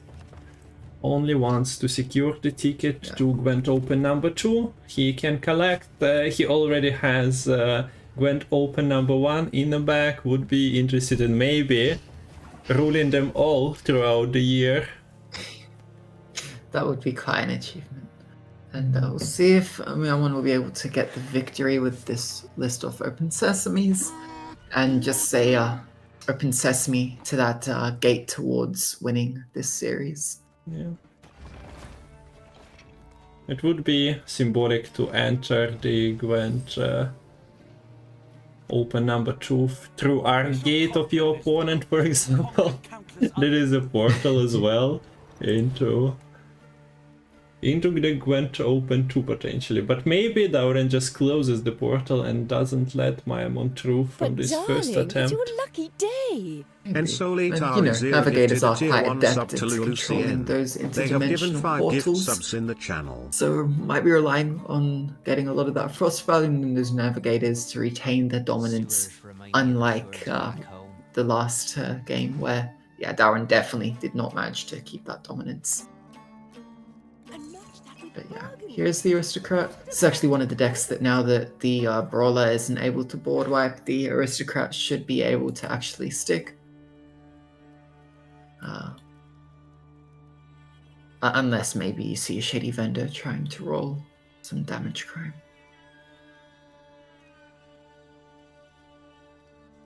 Also, we got a couple of subs and donations, so thank you everyone supporting. You can support the streamers, the casters, but you can also contribute to the crowdfund pool that Metal has been collecting for all sorts of, at the moment, the Gwent World Cup, but yeah, you can support the events, !crowdfund, or join the Discord to find the links. We do appreciate your contributions. Thank you. So Dauren plays Frost on both sides. Both rows of Maimons. One of them is not like the other. When the ship is dying, if the coins are assembled, you can build yourself a new ghost ship. That's not how exactly the ghosts work, but nonetheless, I'm sticking with that story. It works. Thing click, and doesn't even need to click anything else. Rolls from the second attempt. Winter Queen almost surviving there, but yeah, Brawler able to wipe both Winter Queen and the Anal Aristocrat. Does still be a result in a pass here for Miamon. Navigator is enough. Yeah. But Tirnalia is a instead choice. plays the Tirnalia, sets it up now to have this resilience going into round 2. Makes sense that you'd want to push in this kind of matchup. You want to, I mean, you can describe this Syndicate deck as a combo list, right? You set up the Open Sesames early, and then you want to blow them all at once with the Acherontia.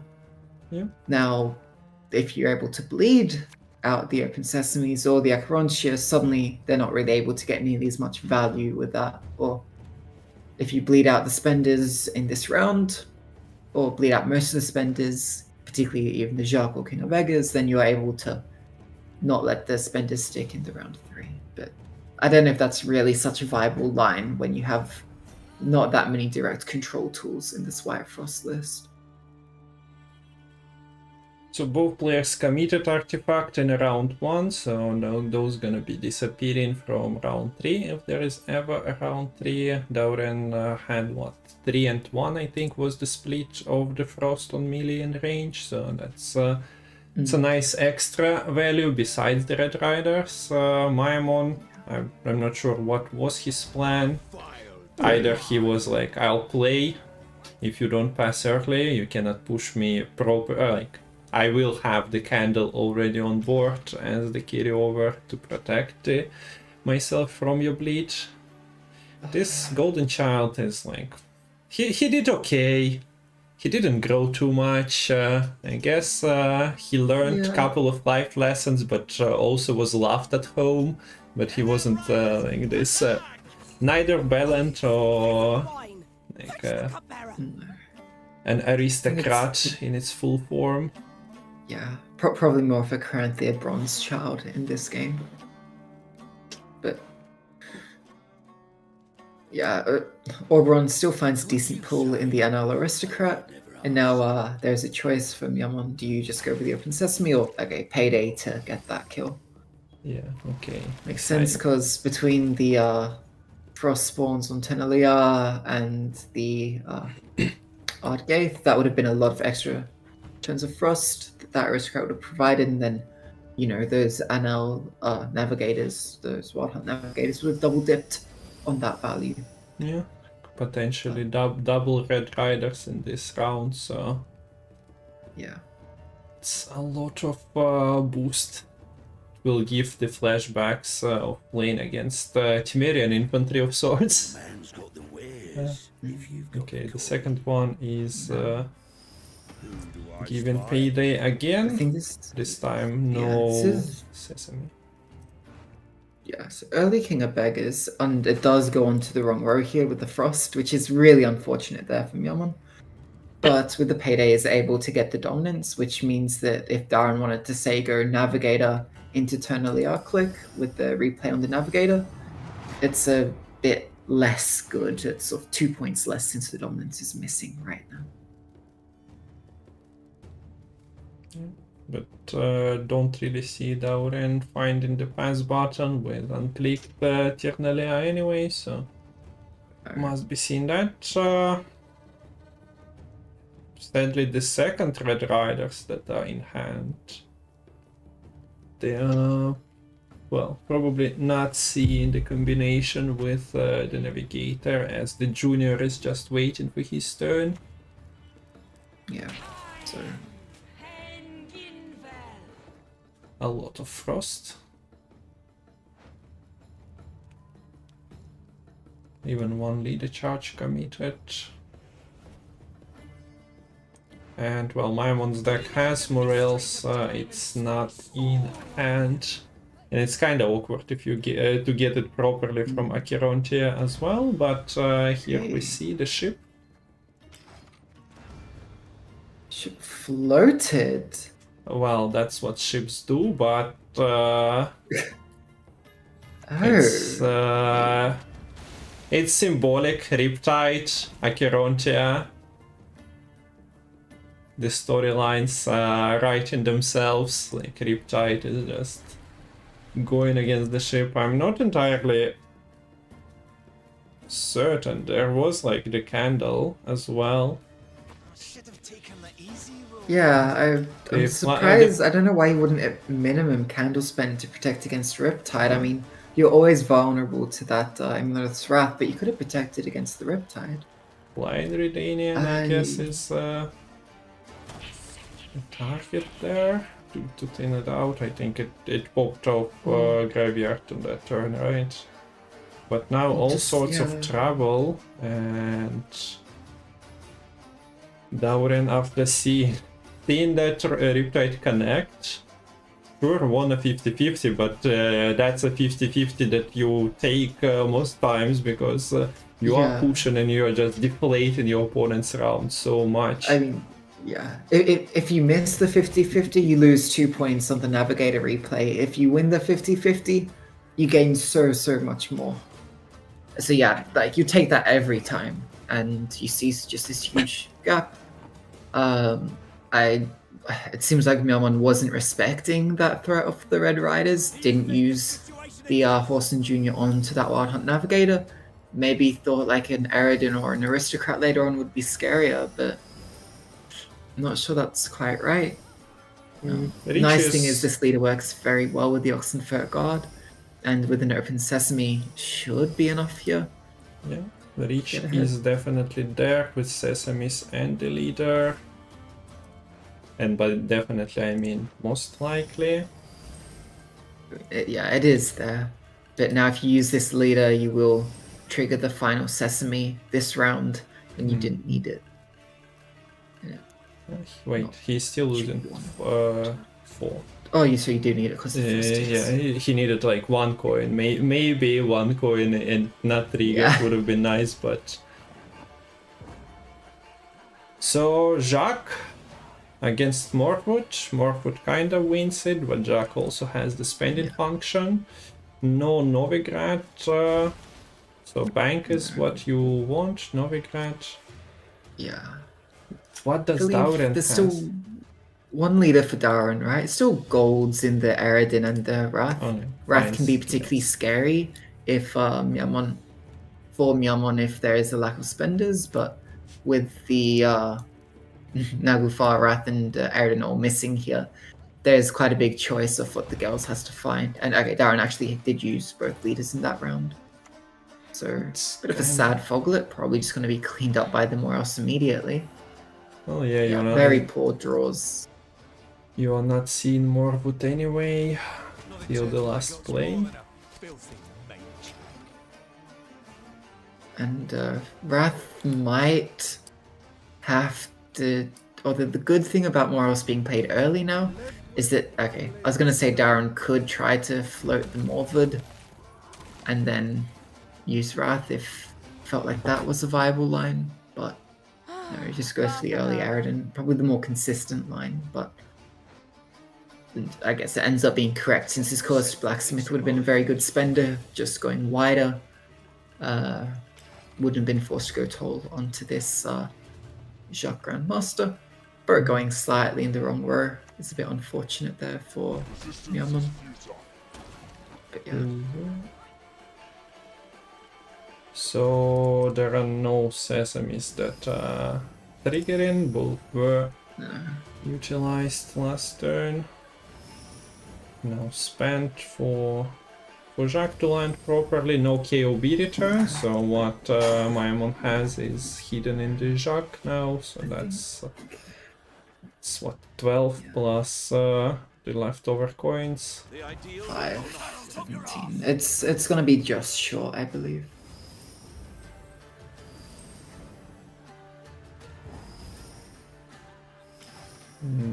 Yeah, not a tie.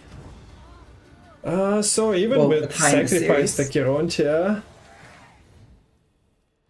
it is close for Myammon, but not close enough. I don't know if he... I think that was close with Dauren basically drawing kind of worst case scenario almost, I would say. That is also true, so victory for Wild Hunt, and this is the Syndicate mirror finisher that we have here, deciding the fate of the first ticket to Gwent Community Gwent Open number 2. Not the decks I'd expect to be the last, but well, players were not queuing Syndicate every time, didn't start with it, so...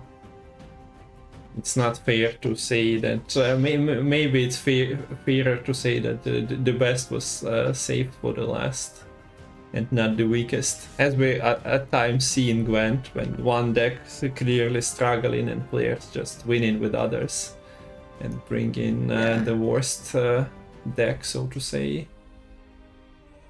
I mean, and also sometimes players will build target lineups for the strongest deck, but... Yeah. I don't really think either lineup is properly is a lineup targeting curve. Maybe Myammon's decks end up having good matchups into curve. So in this Syndicate mirror, you'd put Myammon's deck ahead of the Cove. I'm not sure. Chat, what do you think? Because it might have been a clear decision from Myammon's side. I encountered an error. Same. Okay.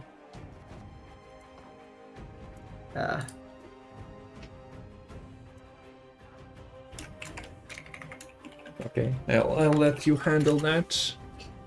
Okay, yeah, Dauren had an error as well. So as well. we'll have to get a... Should we? We probably should wait because it restarts, but maybe Pinging Metal is also good, as he should be broadcast in the lower bracket. Okay, there is the invite. Okay. Okay, so accepting that. Yes, so I predict a Syndicate mirror. I think this time I'll be right on the money. Will you predict who plays on which coin as well? I might have to consult my crystal ball for this one, but I have a feeling Darren will be on blue coin here with the Pirate's Cove, and it's a bit hazy, but off the books on the red coin. Okay, for yeah, Lemon. nice call. And that's why we have Lemon here with us, to make puns, to make the correct predictions, to see the future. Thank you. Yeah, and occasionally some semi-decent analysis, but that as well. And the trigger for chat to spam Lemon GG. But also you guys can spam Metal Gwen. This is the final we are in. I didn't update the score though. The score is 2-2, so this is the decider. Syndicate Mirror is what we came to. I also guess we can change the border from Nilfgaard to Syndicate to be more fitting. That looks nicer. I think it's fair to say that both these Syndicate decks rely on their respective 5 Parisian crimes quite a lot. For Darren, that is the pulling the strings. For Miamon, that is the open sesame. And for Darren, finding both pulling the strings this early, well, you got to be happy having that. Does have to use the Novigradian Injustice to get access to the BGF, but with these 2 opening plays, that is 4 tags now for Darren. So pulling the strings is online to quite a nice degree. Might be a bit of an overcommitment with how Miamon has played pretty slow in response. I don't know if either player is fine, basically just going long round. Probably whoever can set up first is happy. Yeah, if I don't know. Darren could get a good Darren tempo definitely pass plays aggressive here with the Justice, not trying to slow play anything. So you might read it as him being quite interested in either winning this, so like tempo passing is hard. Yeah. Without engine value. It would have been cute, but absolutely broken if pulling the strings would redeploy the sewer riders here. Yeah. Bringing two extra copies. Yeah, okay. So it is Shady Vendor pulling strings. Does have the 8 coins for the maximum carryover going into the round 2.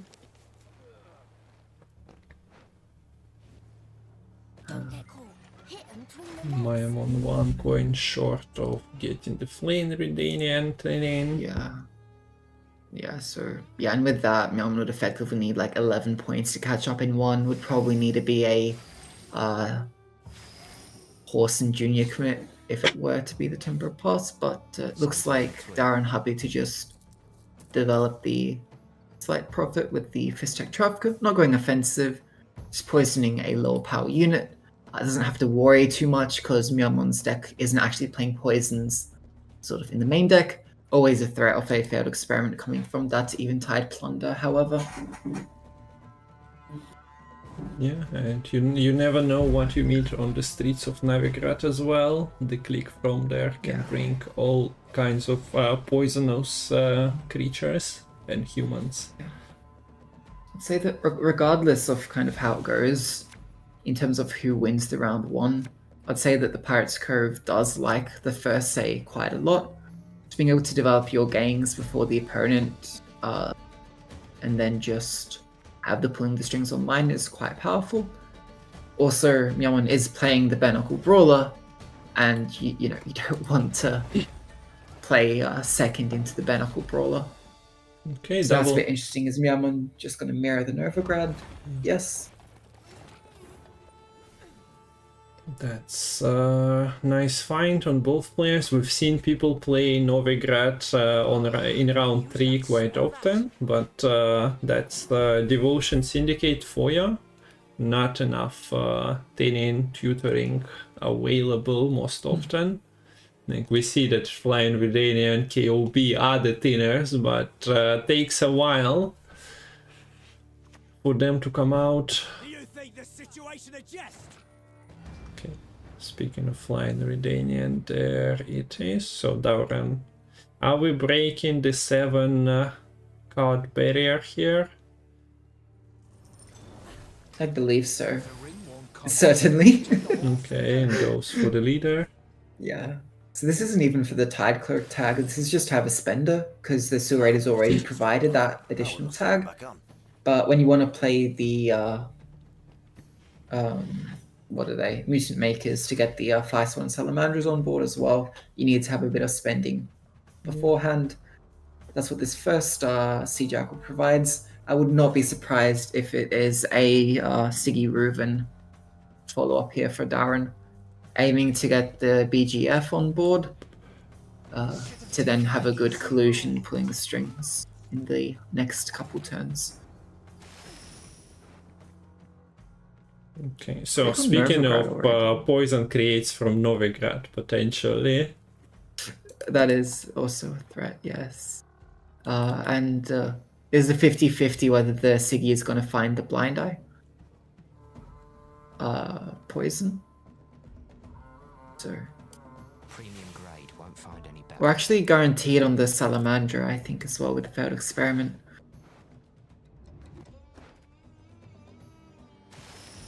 Okay, so going super tall for Morel's target, and that's nice for my one to have.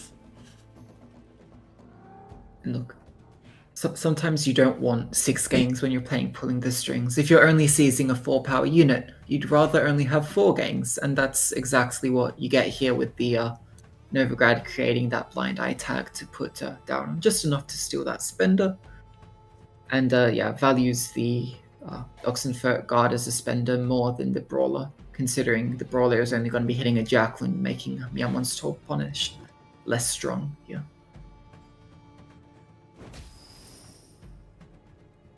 The Brawler spending is kind of annoying. Hitting the Morel's target is rude. Yeah. The docks! The docks! Which way to the docks? No The blind Renegade eyes. Mage is the Blind Eye who kills the opposing soul Blind Eye for Darren's side of the board. Yeah, some struggle for power inside the gang, I suppose. Yeah. I mean, it makes sense for the Renegade Mage to, you know, is it Renee? That's a word, right? Mm. Go against the Blind Eyes. Yeah, not really an expert on that word at the very least, but sure. I swear I've read it somewhere. Just take my word for it. Maybe don't take the Renegade Mage's word. Yeah, so if it is more efficient certainly to spend on the Sea Jackal here, if you wanted to play something with profit, but going quite low here on the timer. Man's got the wares if you've got the coin. So just something like smuggle, yeah, fix you.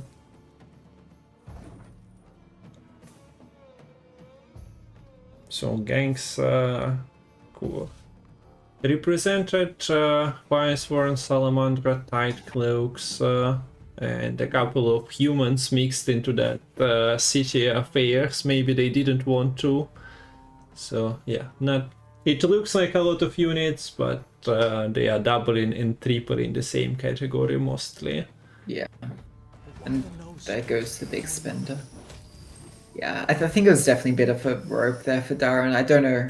I don't think you'd normally want to spend on the Sea Jackal there rather than the Oxenfurt Guard, because you just want to play around that tall punish.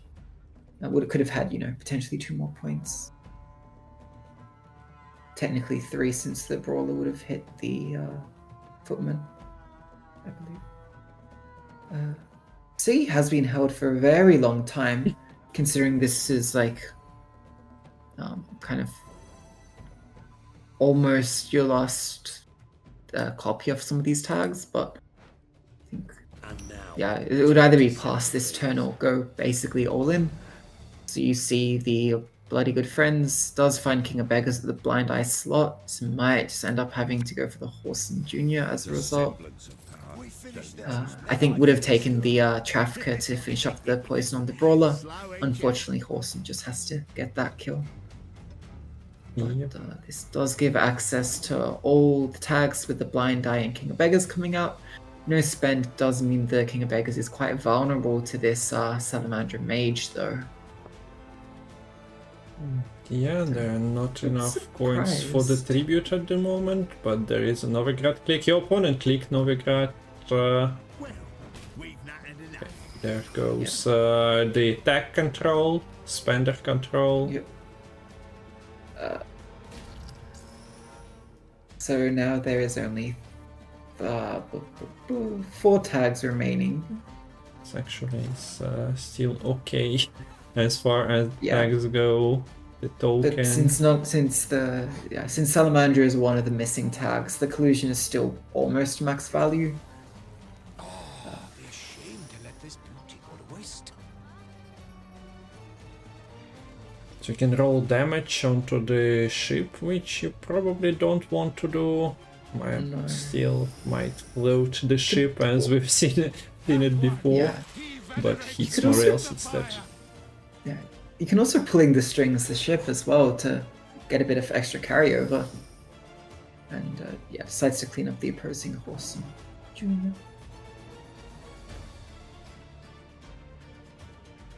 And now the King of Beggars is spent on to get out of range of the Salamander Mage.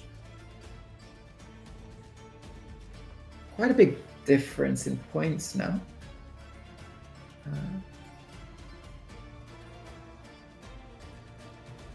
Still Novigrad click and leader advantage for Miamon, as well as, virtue of having two extra cards to play before having even number of cards in hand due to losing the round 1 card up. And the Salamander Mage is looking pretty scary, and I don't think there's a super great way for Darren to respond. Likewise, can't really do with the Acherontia either due to only controlling 4 tags right now. Yeah. Would have been quite the steal. Anyways. And literally, Melman can look at the remaining cards in the deck, and none of them deal damage. None of them have the potential to create damage. So Acherontia very safe, and I think this is actually the time where you can afford to float the Acherontia. This is just too tempting of a pulling the strings not to take, I think.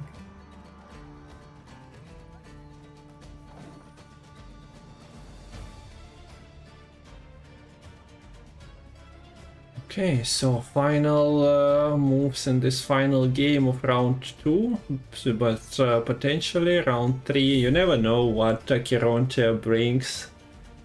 Like, waters can bring anything and everything ashore, but if you are especially running it on the ship, you can transport lots of goods, but you can also pick King of Beggars accidentally. True.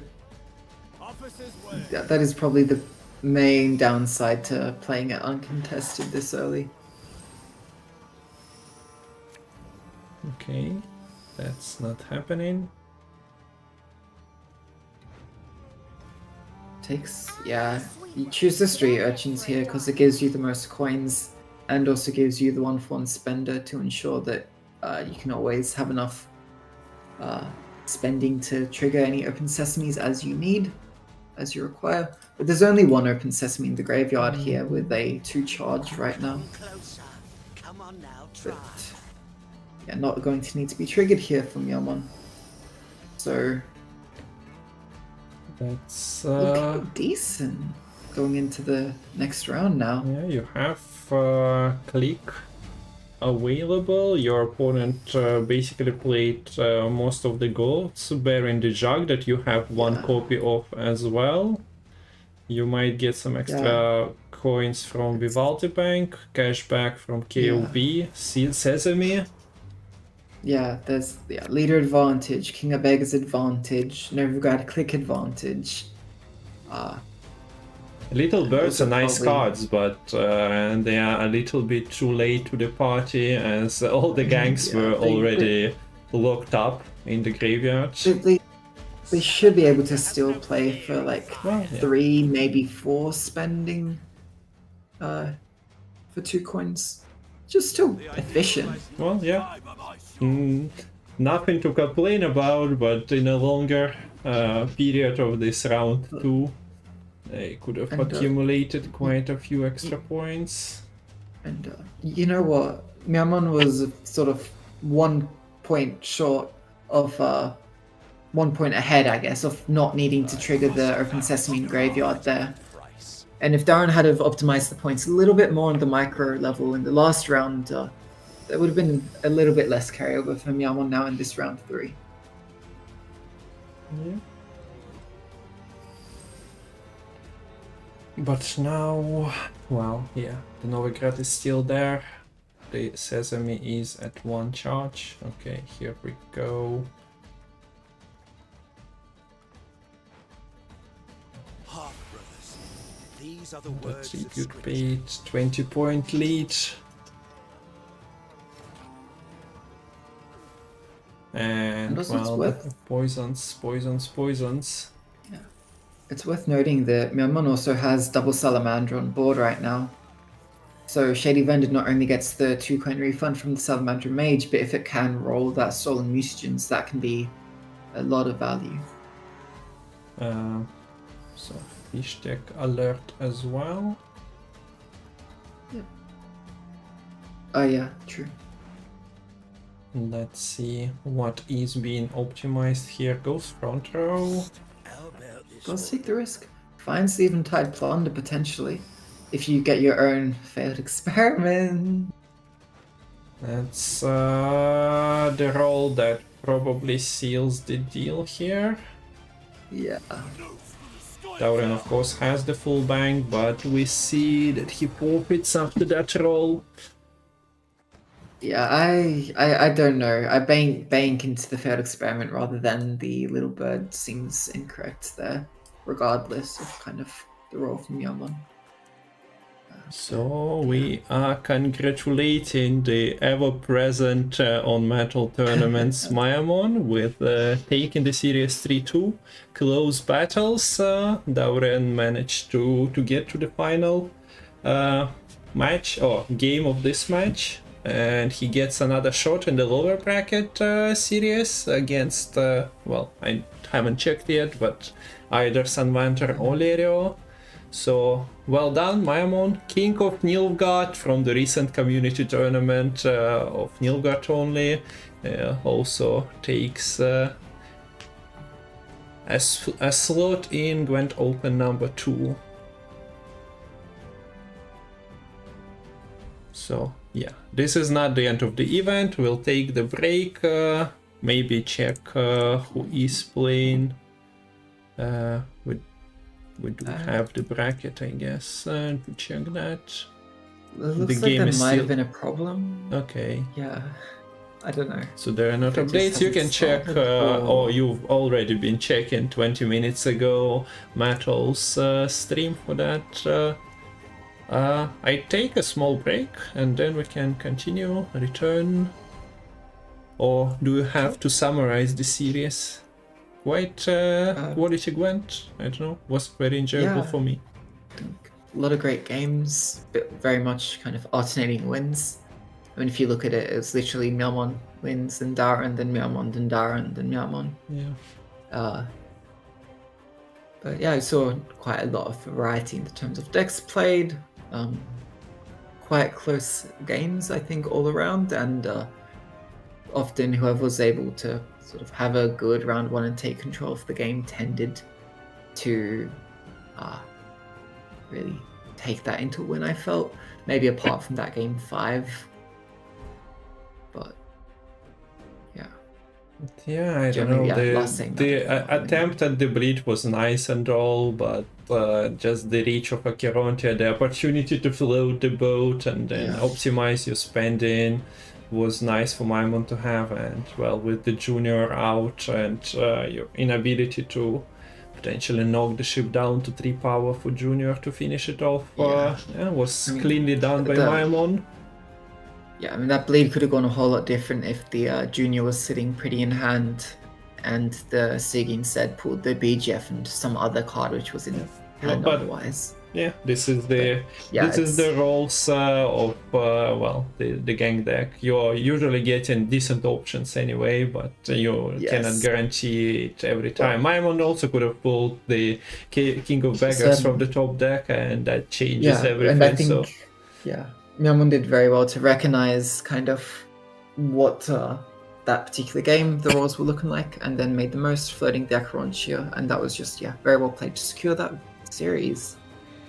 Also, I've been checking chat. People are mentioning some slight misplays, like the game where Maimon didn't use a leader charge or something. So nice to see you guys chatting and enjoying the games with us. We cannot react and chat directly, but hope the commentary is entertaining, and the games definitely were.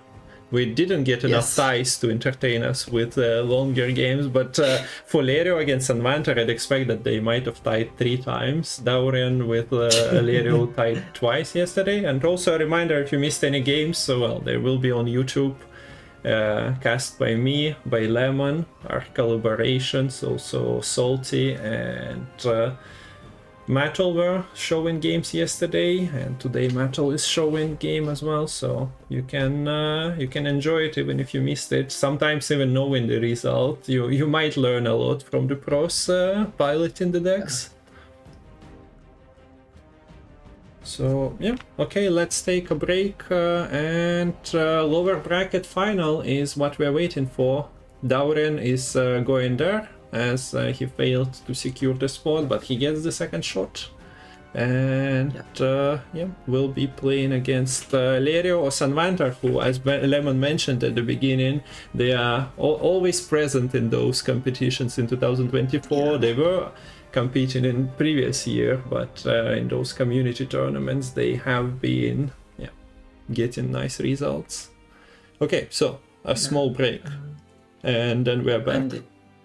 And it is, as Matt has just said, it is 2-2 in the other match. So we'll be back probably in about, I don't know, 20 minutes-ish to start.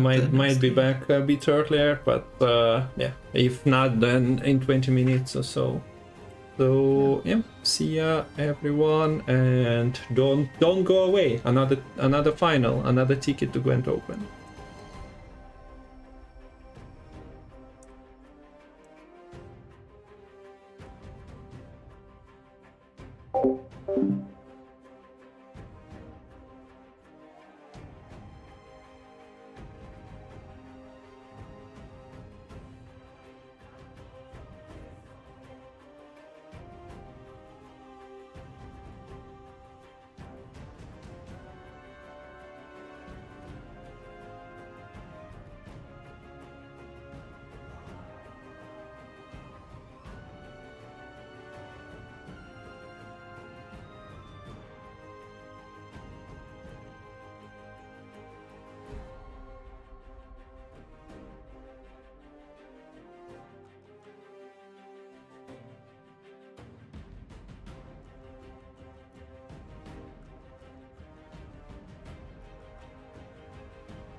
I'm back.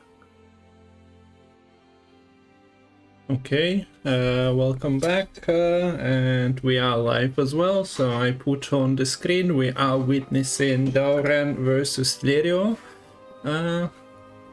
lower bracket final. So Lerio beats Sanwanter in a 3-2 thriller.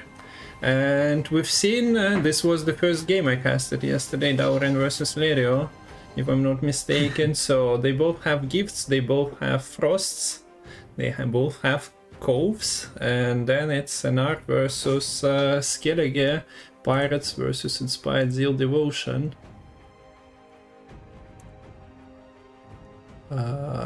Let me check how the bans were last time. So we don't know the current bans yet, but Frost was banned by Lerio and Inspired Zeal was banned by Dauren last time around.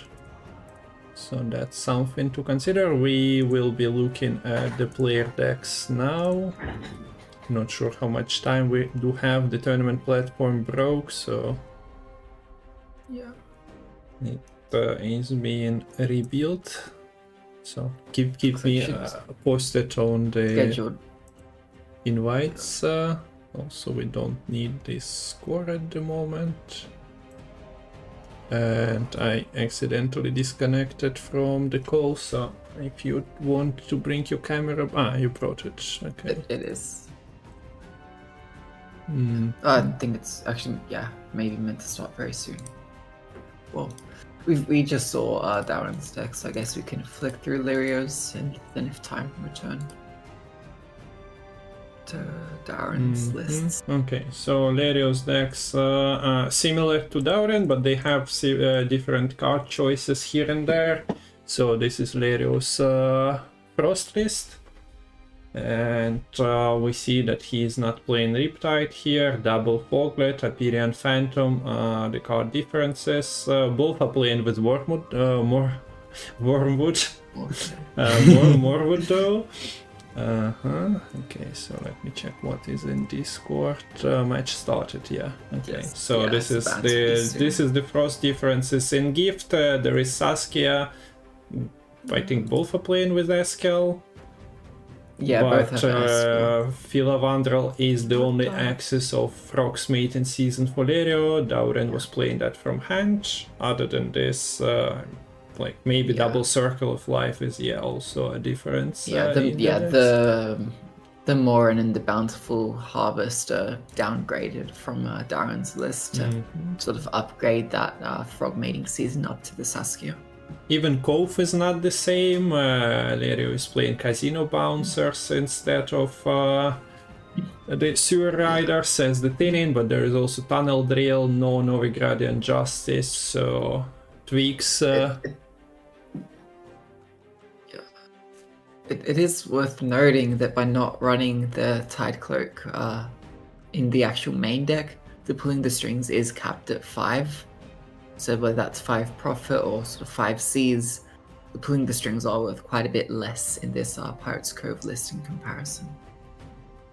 Okay, and the last one is Inspired Zeal with Black Rayla and Demavent and Rafart's Vengeance, no Temerian Infantry. This is Inspired Zeal list that, well, honestly, could have played them, but at 6 provision, the slots are dedicated to other cards.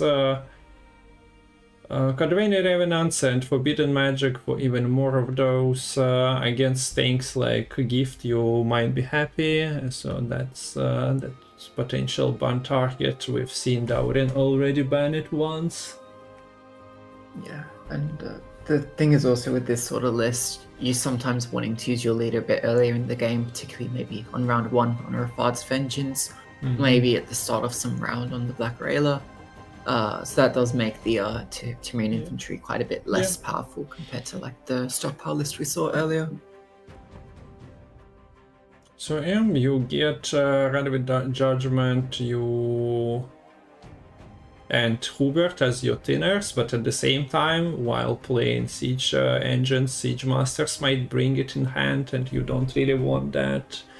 So the sequencing is important. Maybe you have to burn the leader charges before playing the last Siege Engine, for example. Otherwise, you are left with the problem at your hand. Temple of Military at 15 provisions is still a card that sees a lot of play, and that also might influence the mulligans. You can keep Ready with Judgment in hand, for example, and just shuffle this back with Scroll or Temple. Okay, so no invites on my side yet. Hopefully it's not the problem that we experienced in the previous one. So those are the decks. Have not occurred yet. So yeah, it's fine. We can open the bracket to see how the previous meeting went. It had a tie in game 1, so Syndicate against Syndicate was cute. Dauren was on red coin in that series. We also got Fighting Frost versus Gift. No, it was Syndicate against Gift, tied before Dauren won it from the second attempt. So prepare for a long match potentially. People are known for getting ties, those two. I want a good series, but I hope we have not like a million ties. That would be good. Yeah, but this is Gwent. You never know. And yeah, we do see the path of players. Dauren went from the top bracket, but Lerio was out to the losers bracket immediately after beating the Dauren already there. So Fire Snail, Nick, and Senvanter was the path of Lerio in this tournament. So I'll reopen Dauren's lists. The one that stands out is Skellige, as Lerio doesn't have that. Inspired Zeal is replacing it. Other decks, as we mentioned, the cards, the same archetype basically. So yeah, in this Skellige list, we do see Krach and Justiana, bunch of pirates collecting armor on self, 10 info compass, heatwave, COC, so control options everywhere. And then you have the ping damages from abordages, Corsairs, Demon contra smugglers. So yeah, this is the series. We waiting for the bans to happen, and after those are through, the game start. The match was started a couple of minutes ago, so yeah, players might be just deciding. So, I know that burning question on people's minds permanently in the current state of Gwent is always what cards should we be nerfing in the next Balance Council? But what card would you love to see buffed in the next Balance Council, Mr. Kungfu? Buffed? Well, I'm not sure if it's buffed, but I even have an emote made by Pabs about the Shiro. Like, if you want to shake up meta a little bit, Shiro change power change is always welcome, but that's like already card seen play and probably just waiting for the correct meta. From cards that don't see any play, let me think a little bit. I probably would need to open the deck builder. The beauty is I kinda can. Maybe I wouldn't mind Scorch. Ooh. Seen a little bit more play, but I don't know how people will react to that. Well, I don't really mind. Scorch is an 11 provision. Well, not exactly. Okay, the invite is here. As soon as I go into the deck builder and get an invite, Gwent tries to throw us. Okay, So yeah, so the bans- I'd go with Scorch as I needed a fast answer as well. What's your choice? Yeah, looking at the top of the deck builder, similarly, I actually wouldn't mind maybe seeing Villain Cretin Mirth. Maybe even getting a provision buff or something. It's a fun card, but I mean now it's kind of with lineage, it's very much tied to the Olin Dragon deck. Okay, so we got the bans, and Inspired Zeal is banned once again. Lerio though bans Pirates over Frost, it was right, and Lerio goes first. So Right. the bans. So it's actually they have the exact same 3 lists unbanned with to be fair, minor variations across them, but wait, going to be- yeah, I put the ban onto the wrong list. okay. Oops. I was sorry. That just done on the go. There we have it. So I have no clue sort of what will be taken on which coin, because I'd say that all 3 of these lists can be played kind of on each of the coins to a decent degree of success. It's not like NR or Skellige where I'd really say like one is often played on particularly blue or red. But yeah, in terms of matchups, would you say like there's a particularly polarized matchup in these kind of decks? Honestly, I would be kinda blindly guessing. Don't really know. It's is there anything in gift versus gift, for example, that leads to a disaster if you don't have the last say? Or I mean, it's no real toll punish since the Escals are both. Oh, so I is guess Escal I Lambert? guess not really. Which one? Yeah. Okay, I'll be updating the score, so if you can go through the start of the game, that would be nice. Yep. So we have Pirates Cove for the blue coin with Lirio and Darren with the Nature's Gift on the red coin. Good start with the Tempest being in hand, although doesn't really have access to the Orshuan unless the council was committed very early, but that is super sketchy. Lyra got to be happy having access to one pulling the strings in hand, as well as, both pulling the strings, both BGFs, as well as the mutant maker. So should not really have much of a problem getting the gains and the pulling the strings across and set up here, and does use the final mulligans to ensure the casino bouncers are not bricked as well. You and me, we ain't So- done yet. Okay. So, BGF's taking the lead here. We'll see if the Bloody Good Friends are able to get bloody good value. They need protection from them. And yeah, no brawler in this list means Hamadryad to lead with here is a pretty safe play. Although it can always get damaged down if the Bloody Good Friends decide to use their insanity and spending. So we could see a mutant maker played and then even a pulling the strings once something is set up at 4 power. yeah.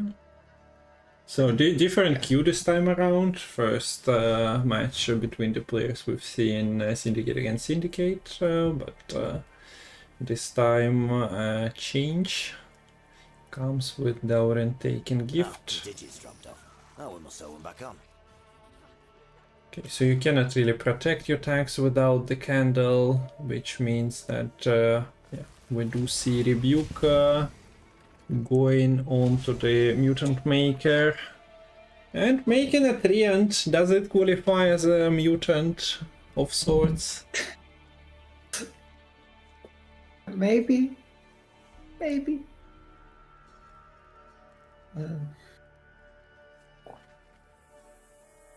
So it's an early rebuke. Like typically, you might expect that the rebukes would want to be safe for the little birds, but with the early rebuke, maybe this little bird has a better chance surviving.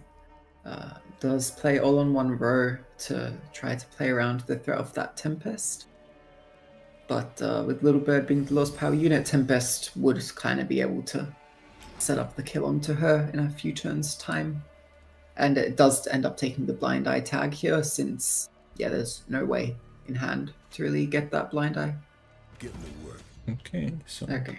Bates the second control out of Dauren. I'm not sure if Bates is actually the correct description, but well, the control is being used actively by Dauren in first turns of this match. So effectively, in like the trade between this Eskel being played and then the second BGF, Darren has sort of extended the lead by 7 points. Or I guess caught up by 7 points and now is in the lead before even playing the card here. Even more control. And yeah, no purifying deck means that lock is guaranteed to stick around. Believe the little bird still counts as a blind eye. Yeah, the tag category or category tag is not being, the infusion is not being locked here, so you have your benefits for pulling the string if you amass a required amount of tags to steal something. Also, yeah, a reminder that this is final, best of 5, so 3 wins for player to qualify for Gwent Open number 2. That happens on May 18th, if I'm not mistaken. This is the last match of the day, so second final. Quite important to win here, otherwise you'll have to play top 32 qualifiers to get to the same event. We see Lero spending here. Not by clicking Tiger Side though, which... any particular reason for that? Putting it at 2 power? Well, you could have spent some coins from Tiger Side instead. Like now it's just... I mean, maybe the Tiger's Eye is being saved for the Shady Vendor? I guess so, yeah. I guess he plans to play it out, but yeah, now he loses the categories and pulling the string is Because yeah, setting its horn power is really bad into this fog now. Could have at least put it at 1 instead then, Yeah. if you were just expecting, but maybe I'm missing something.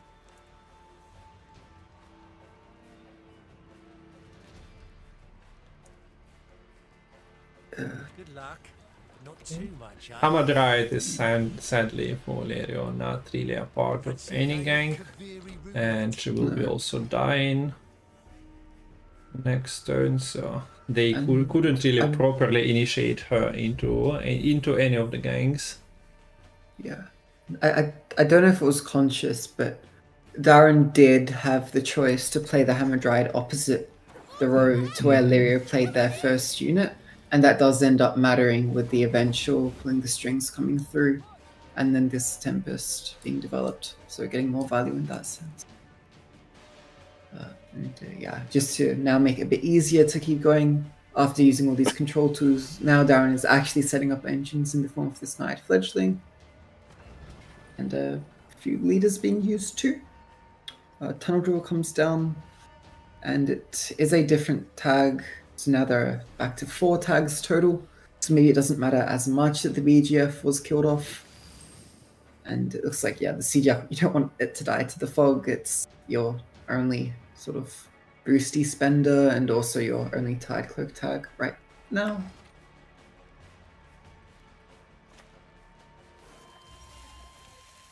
Okay, so by the looks of it, Rehead Officer should be the pick here. Others were not really playing for 5 value. And yeah, the Tide Cloak is dying nonetheless with this found damage. Pulling the strings. There's a blind eye, Crown Splitter cut up, so can steal the fledgling. And spend again, doesn't spend matter. Well, the point gap wise maybe, but you need the, as you mentioned before, the Shady Vendor coins. The funds should be kept for moving the shady goods. Yeah, and I can't. It just every time Leo plays the pulling the strings, there's just one less coin coming in compared to all the other Cove lists we've seen in this tournament, I believe. Because like, yeah, that Tide Cloak tag is just not in the deck, so the pulling the strings is only having that 5 value, and it's just like just little bits here and there which just make it a little harder to just maintain that lead. Yeah. It could very well be the deal of a lifetime. No Salamander for the Stolen Mutagens. Misses the pulling the strings here. I don't think. I mean, Eavesdrop is maybe not terrible, but. I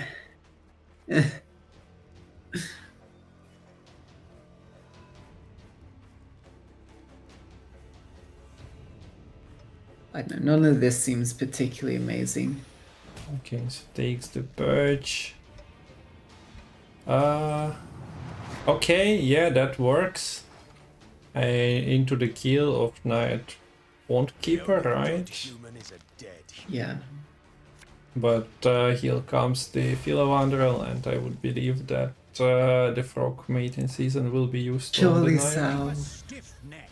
No? No. Ah, okay. Yeah, you can just buff something else. Wait. Okay, Philowanderal is a 7 power himself, so are we witnessing another 50-50 roll?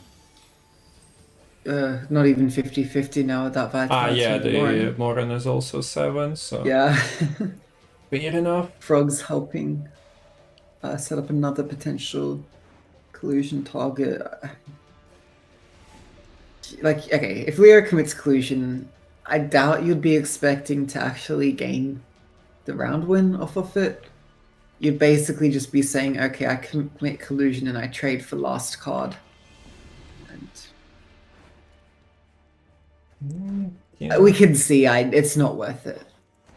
Yeah. Unless I'm severely undervaluing the collusion, and it would be enough, but Okay, at able least to make he hits. the 50-50. But you can't even spend here unless you use your leader. Wait. Didn't have a Tide Cloak on board. Oh, didn't even have a Tide Cloak on board for the collusion. For harvest. Like, what the? Oh no. Oh no. Okay, yeah, that wasn't counted. Actually, it would have done it. It would have done it because the Ocean wasn't played. This Night Fledgling sucked. Oh no. If the tide click was just used before collusion, you actually get profit. You're able to get the kill. You're able to actually spend after getting coins from the bounty. But it doesn't happen. So now Symbiosis likely just runs away with the victory. You can't even overguard on an empty board on the dry pass here. Choke the embers. But Dauren just goes hammered right, and we've seen him play in Seamless before. Yeah, just haven't dried into double Spring Equinox is so many points.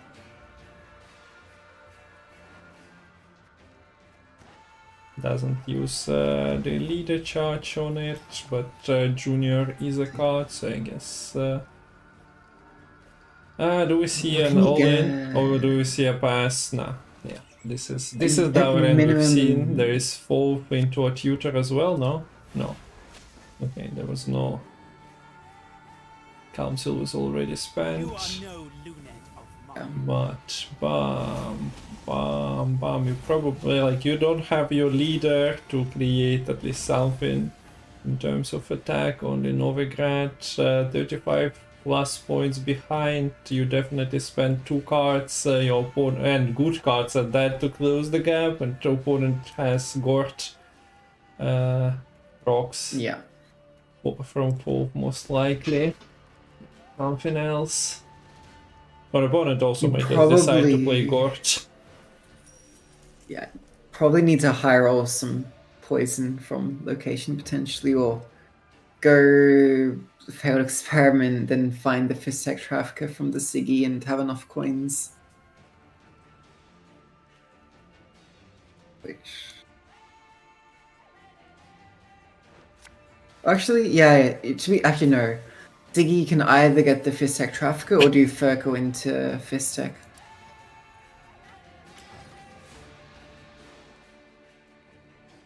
So So yeah, that's maybe you use the 16 spend skill. on the failed experiment, click the Nova Guide to get an additional gain card, then use the Siggy to try to not overprofit too much. Okay, so Dauren is not playing games, decides to put everything out here. If your opponent somehow can make the 30 plus point gap, then maybe they save Jacques for the next round and you'll struggle. Although you still had Gort and CA most likely. Okay, Crown Splitters. I'll rip and tear until you're done for. You do spend 2 categories on the board. Is it like somehow winnable now for Lerio? I'm not sure about this Gort commitment. Like Lerio would have been put through the same motions more or less. The beast shall be born, the blood of innocence. Artistic purity is purest in all Novigrad. Although yeah, Jacques was I guess needed, and Ferko is not that amazing. I mean, this should still be pretty easy win for Nature's Gift. You have Frog Mating Season, which is amazing in this short round. You still have Oshwin, by the way. And then Foul just to guarantee that consistency. But I guess she's not that amazing in a short round. She done okay, sure, not but... amazing, but even on deploy, it's still not bad. Okay, we cleaned up by the Horse, I suppose. I think frogs are too much, though. Also, spending is a problem. Like, actually having a spender for Lyra here isn't easy. Horse and Junior might help a bit, but probably trying to find Eventide Plunder on the front row here. And it's just way they too get many 6 coins in the factor Confession at least for the Extractor. coins, but also not good.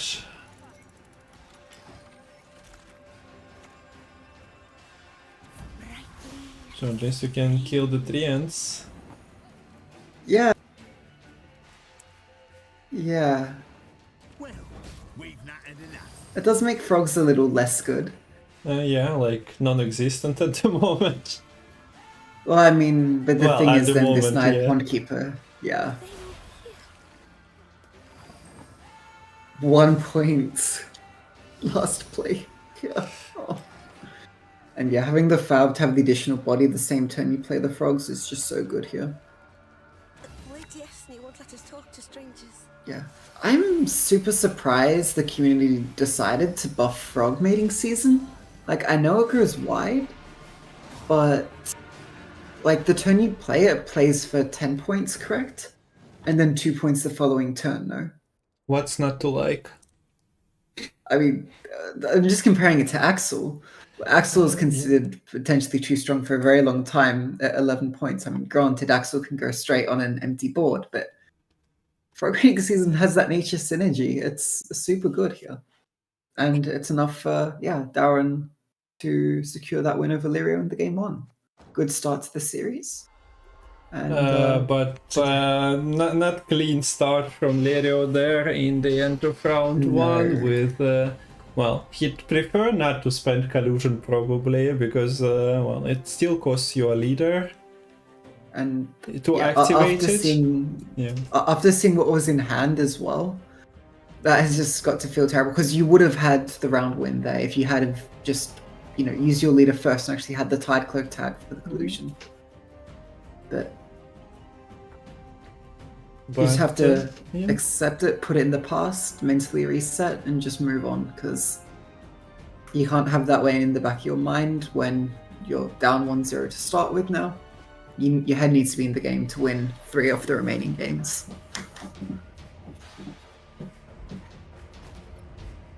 Okay, so Daurian is in front, and now we have a gift played by Lirio. But this is not the repeat, as Daurian decides to go with Frost Monsters instead of Syndicate here. Okay, so Aristocrat is present here. The thing to note is, once again, the Eskel not being able to deal with any of the Wild Hunt Elves, but there are things in the deck. Like, look at this Ancient Foglet. A necrophage, and yes, certainly no necrophages being run in this symbiosis list, but more of it is a relic as well. And I mean, Lord Riptide is an Ogroid, though I don't expect it to be used on the Ogroid. No Eskel right now, however. Does make this Ancient Foglet a lot safer. It should get out of range of a Rebuke immediately. Although if it only goes to 7, then it might be vulnerable to like a Tempest Rebuke combo. Yeah. I was leading to this Aristocrat being protected from Eskel, so it gets buffed out of the Rebuke range as well. Hamadryte at 6 is, well, you can always kill something with Imlerith's Wrath, but not really a priority. It would be giving a lot of value over to the Riptide, but I think at some point you're always playing into the Riptide. Like Hamadryte or Ocean will always kind of be the toss unit on your side of the board. You probably want to have the Hamadryte kind of going down first to then protect the Ocean from the Riptide if the opponent tries to hold. Although now, do you play the Ocean straight away here? Do you play it same row? Because then you'd be kind of playing into the Wrath, or do you go for something entirely different here? In the Saskia. I don't remember. I don't care. Yeah, Riptide here would have been probably a consideration immediately.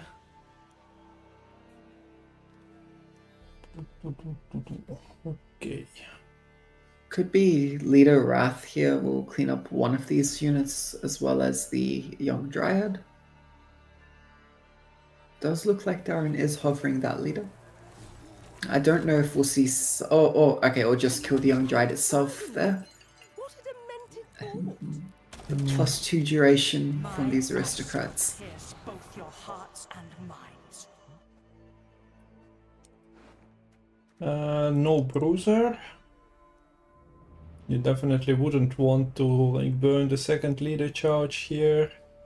But there are movements inherently for these aristocrats, so decent number of options. And a Treant spawns on the other regardless. I mean, like in terms of potentially dealing damage and killing stuff off, but I guess three rounds of frost, it also makes sense to just move things there and get the full value from it. Yeah. Now we do see that Saskia is a warrior. She is just being kept here without the click. Maybe to combine things later. Okay, Open is not allowed to stick though. Hamadryad was okay. The Saskia, yeah, I'll allow it. But as soon as Open comes, Dauren is like, or Imler it goes. No, enough of this, enough I said.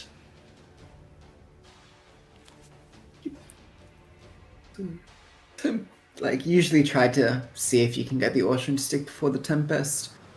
I mean, might have been an argument to try and get an additional symbiosis or two using these Pond Keepers or the Night Fledgling, but just says, I want to get this Frost ticking, I want to try to secure a kill onto this Winter Queen. Because yeah, if a Red Riders or an Odd Gaith came down right now, that would be a lot of turns of Frost with these aristocrats. But looking at Doran's hand, there are very limited avenues at actually establishing this Frost. And really, Aradin is the only way to put Frost onto the board, except for the leader, or if you commit the Eternal, but those latter options you don't really want to do here in this round one. We do see Saskia click, but Treant is the target of Nature's Caress. Hamadryad is just chilling there with no Frost. Okay, we do see there's another leader, and I guess the Navigator to save the Winter Queen. Does it make sense with Pond Keeper? Yeah, so Lere was trying to grow the Treant, but Frost will be preventing that. But it dies to, to the weather, as you mentioned. Yeah. So it kind of helps keep the balance a little bit. So that's commitment from Dauren, but it doesn't sound like it's going to work out in his favor. Awfully much. Yeah, these aristocrats are quickly just not doing very much more. This ancient foglet is looking, well, very sad. Kind of been a bit slow to wake up from its ancient rest. No. Yeah, it's very sad. No. It's a bit confused. Looking around. Yeah. Hand is a little awkward though for Lyria with the Simless and the Break Spring Equinox in hand. I don't think this is a matchup where you'd want to use the Simless for the double Circle Life or double Rebuke necessarily, but yes, I have been surprised before and I may be surprised again. Yeah. Like, look, double Rebuke Seamless onto the Foglet. Who says no? Or maybe Lerio. Maybe Lerio says this no. Is potentially the time where Night Fledgling next to the Hamadryad could be good. Lerio might say yes to that.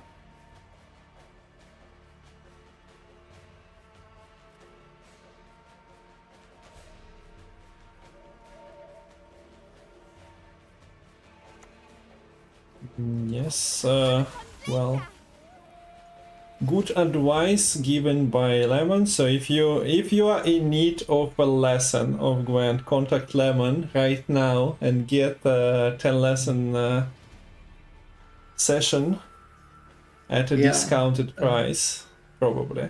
Like, you need to lure people with a little bit of discount. Nobody knows what the price is at the moment, but it's definitely 10% off if you call Lemon now. Yeah, the price is certainly better than anything you would have had to pay with Syndicate crowns. Okay, so interesting rounds all around. Well, the previous game it kinda was interesting and then ended to be quite confusing with Tight Cloak, but here, yeah, players Well, Dauren is already out of leader. There is no frost, almost no frost on the board, and Tirnalia is being committed. The riders are still not out, but I guess the dominance shouldn't be challenged. And yeah, as you mentioned, Lerio has seamless Spring Equinox combo broken in hand. Would prefer just keeping seamless and play everything else out. Yeah, this combo is broken literally because it's broken up between the deck and the hand. Yeah. And late Pond Keeper decision just to keep going cheaply here, able to get ahead. Although if you really want to win the round, likely we'll have to commit Philavandrel because it's very cheap for Daron to just play out these Wild Hunt Riders. I think absolutely no reason not to do so. Actually even commits the Red Riders. Okay. So likely replaying the Navigator here. But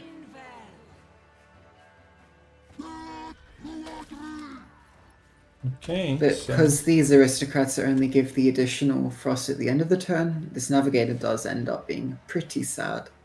And this Nagfar's crew is now offline because the frost is all on the back row. Now this might be too big of a point gap for Philavandrel to bridge, but I mean, so much of the efficient ways to give frost were already taken away by Lyria, with both leaders and Tirnalia being fully used up. It's not nearly as great using like your Ardgaith and your Red Riders to apply the frost. Can Lerio consider that the situation is I'm losing the round, and the only way to stop it is to rely on seamless into something else? So Philavandrel and Spring Equinox as two potential plays might get him out of here with Hamadryad being present as well, but decides not to tempt the draws later as well. Just mulligan the second Equinox and have a pretty solid play for one of the rounds that you need to win. Yeah, I'm happy we didn't see a similar rope last minute decision to the first game. That could have been atrocious. Interested to see what kind of mulligans Lyria does choose. Surely the Spring Equinox returns to the deck, but there is a lot of bronzes being drawn when there's a majority, or sorry, 50-50 split between golds remaining in the deck to bronzes. Actually keeps Spring Equinox, so maybe it is actually going to be double rebuke on the Simless, and yeah, even keeps it for the Vandrel, with the last draw getting this Isengrim's Council now. So goes into Caranthe makes sense, because this Caranthe would have quickly been losing value with the Frost playing first, not having good chances to get the Frost damage through. And as we mentioned, also no real good ways to apply Frost remaining unless you're gonna go for the Ardgaith off of that Naglfar. But there's only Ardgaith and Morvid remaining in deck here for Daron, so that would be quite a nice Naglfar to guarantee that top deck with that Morvid. It's quite imperative, I'd say, for Daron to maintain that last say, because otherwise Lyria could just say, haha, my Eskel Pathfinder is going to kill your Morvid. What do you say, Kungfu? I don't know what does Kungfu say. Kinda awkward here for Lerio. I might admit that 19-point drop that doesn't shrink and you cannot interact with makes you commit. At the moment we see Lerio. He needs a lot of points, and I'm not sure how is he doing them in a normal manner. The Simul's being split makes it awkward, but that was like a conscious decision as well. I think a leader and Simless rebukes would do the trick here. But that's like the Seamless. Ouch, you are with the Gord, you don't have the last say to deal with the more put finisher. I don't know. It doesn't feel good, does it? This doesn't feel good for Lerio at all. Unless Philavandrel can do it alone somehow, but I don't know what pool would do that at just 5 power.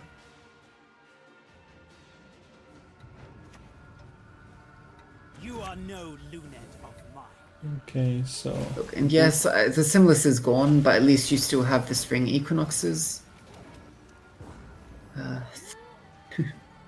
does it exactly to 1 point? Equinoxes are what, 11-point place? Yeah. Yeah, there's not really a way to get Symbiosis remaining, but yeah, they are still pretty decent. Yeah. I don't think you even want the Eskel in hand right now, because you'd be expecting more of it to just be played last, and the rest of the units in deck are elves here for the monsters. 10 provision So- card, by the way. Unfortunate. Yeah, but not would you like rather- Geralt would perform better here in this round, most likely. As everything is playing below 'cause- the Geralt value, so... Yeah, even with the 1-point boost from the Frost, they'll just be shy. Actually, no. Okay, If Oberon yeah, comes down Oberon. first, you could get double buff, but Yeah. kind of. So it's going to be this called the Forest only has Foul as a potential target, which can allow you to then get the Crest straight away with a Dryad body on board. Might be the best proactive choice.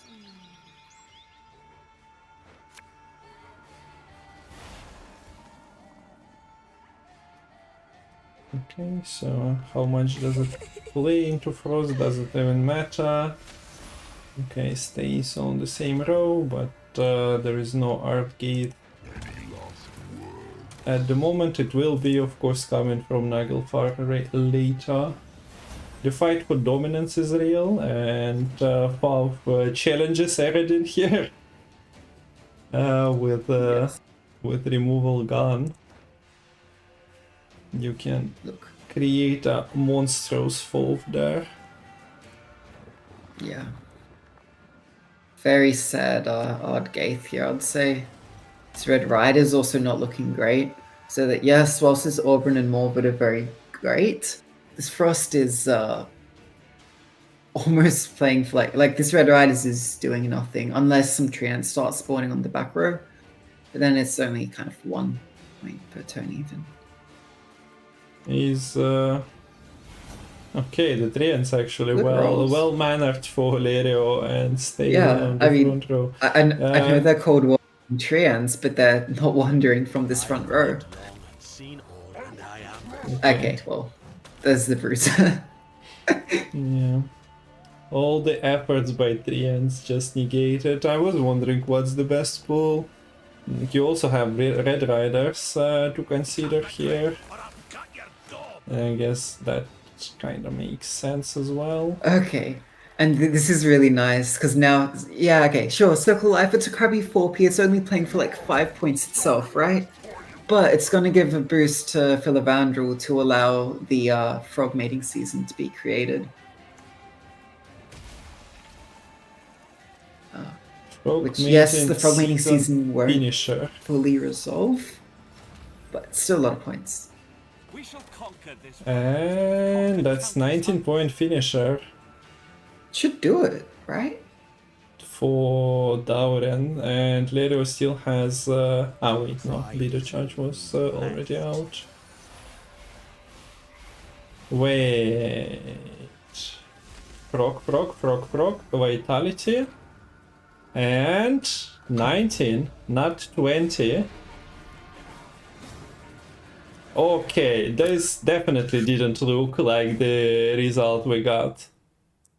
At least from my point of view, the Seamless Rebukes reach play. I think if one Treant went on the other row and Frost actually got an earlier tick, that could have gone differently, right? It should, yeah, like the first turns where there was nothing. Oh my gosh. Okay, that's why Nature's Gift is OP. It's winning against Syndicate, winning against Frost, so both players on 1 point.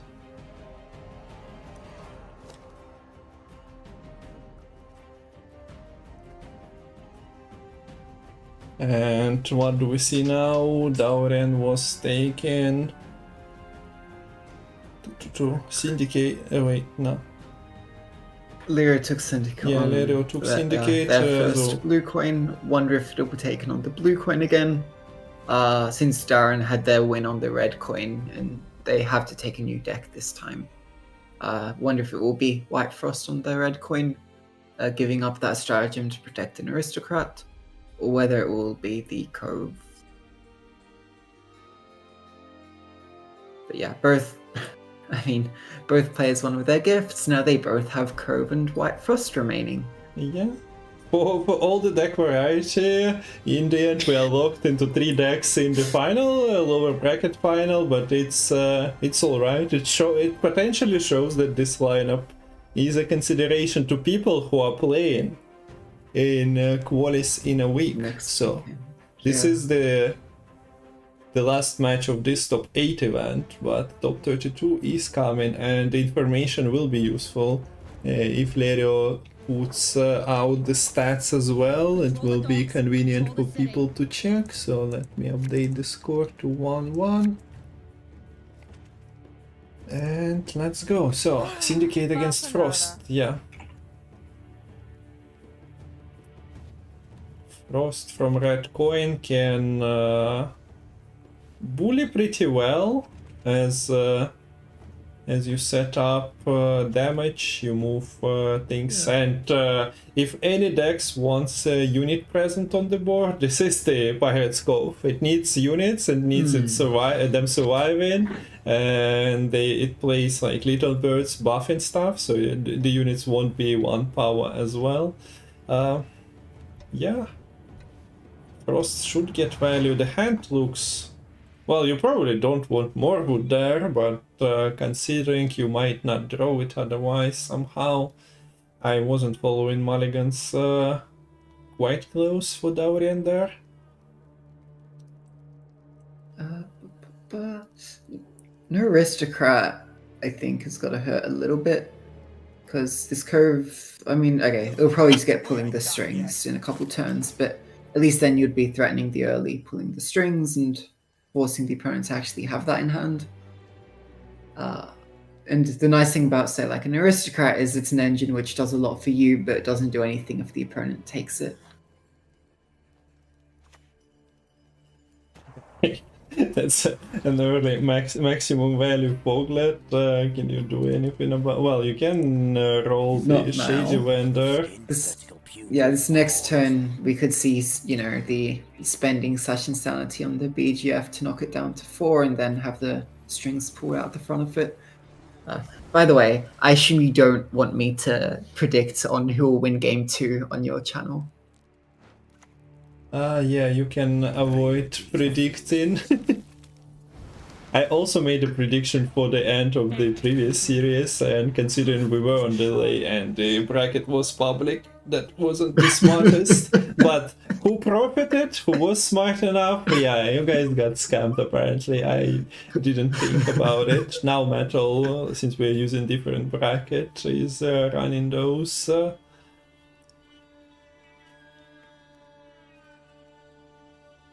Okay, so yeah, 12-point leader was committed, Art gave,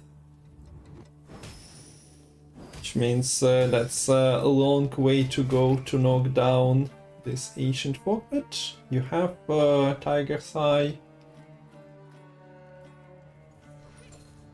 I only loot corpses, except sometimes they're quite fresh.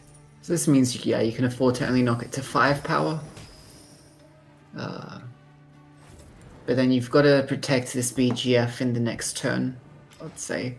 A Bruiser here would be really nice to kill off the Mutant Maker.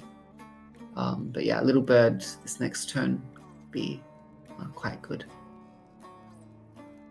Yeah. Or we can see, yeah, this does allow... Well, you cannot protect it from Junior anyway. You need a lot of frost for that to happen.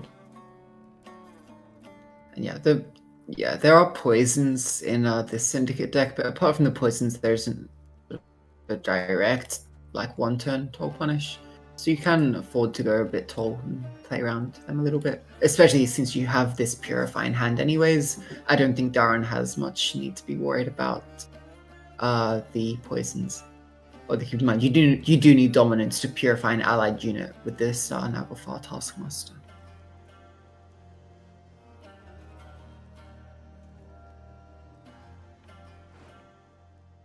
Okay, so Little Bird, as you mentioned, protecting, not protecting BJF because, yeah, that's investing points into the Frost, I suppose. Yeah. Since, yeah.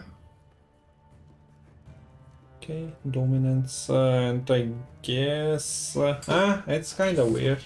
Like, yeah, the Winter Queen is not growing anymore with the help of Navigator here, but at the same time it remains a target for removal, and well, if she dies, can Daurian still contest the round? We've seen him play like Tirnelia early on, and an Elf Conqueror is only what, 8-point play, but there is still some Frost ticking.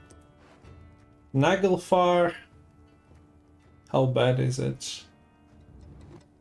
It costs you a control or Eridine. I guess it's not the worst thing in the world. Like, you're not choosing between Oberon King and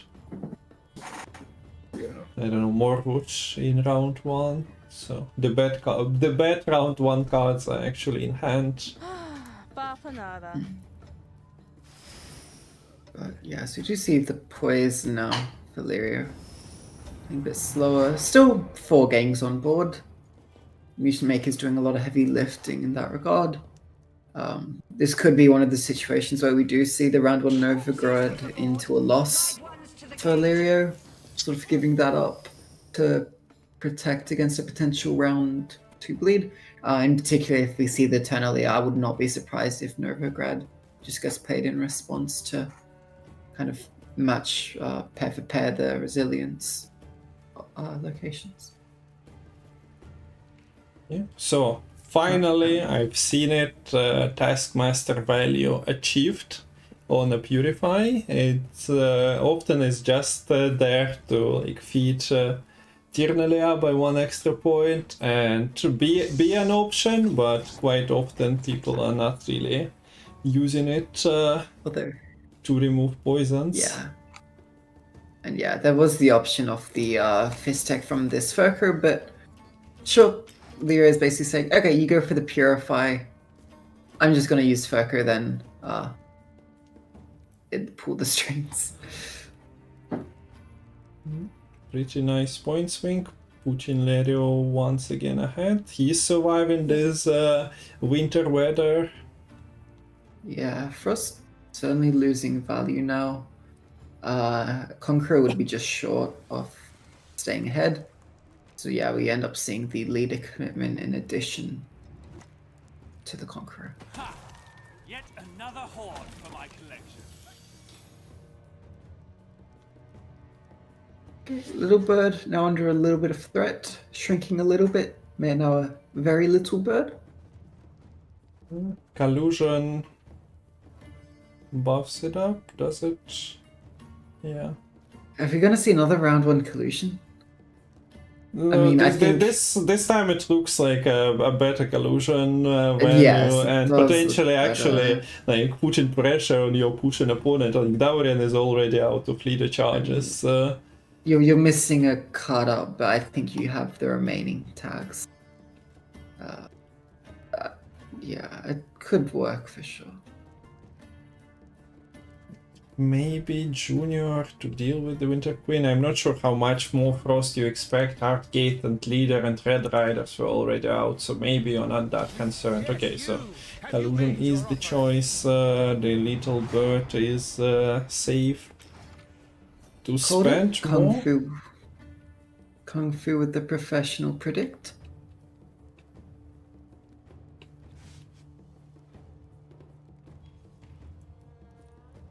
So things start to get awkward. Gold hand, 2 cards you don't want to play. Ternalia, you potentially would have wanted that for round 2 play.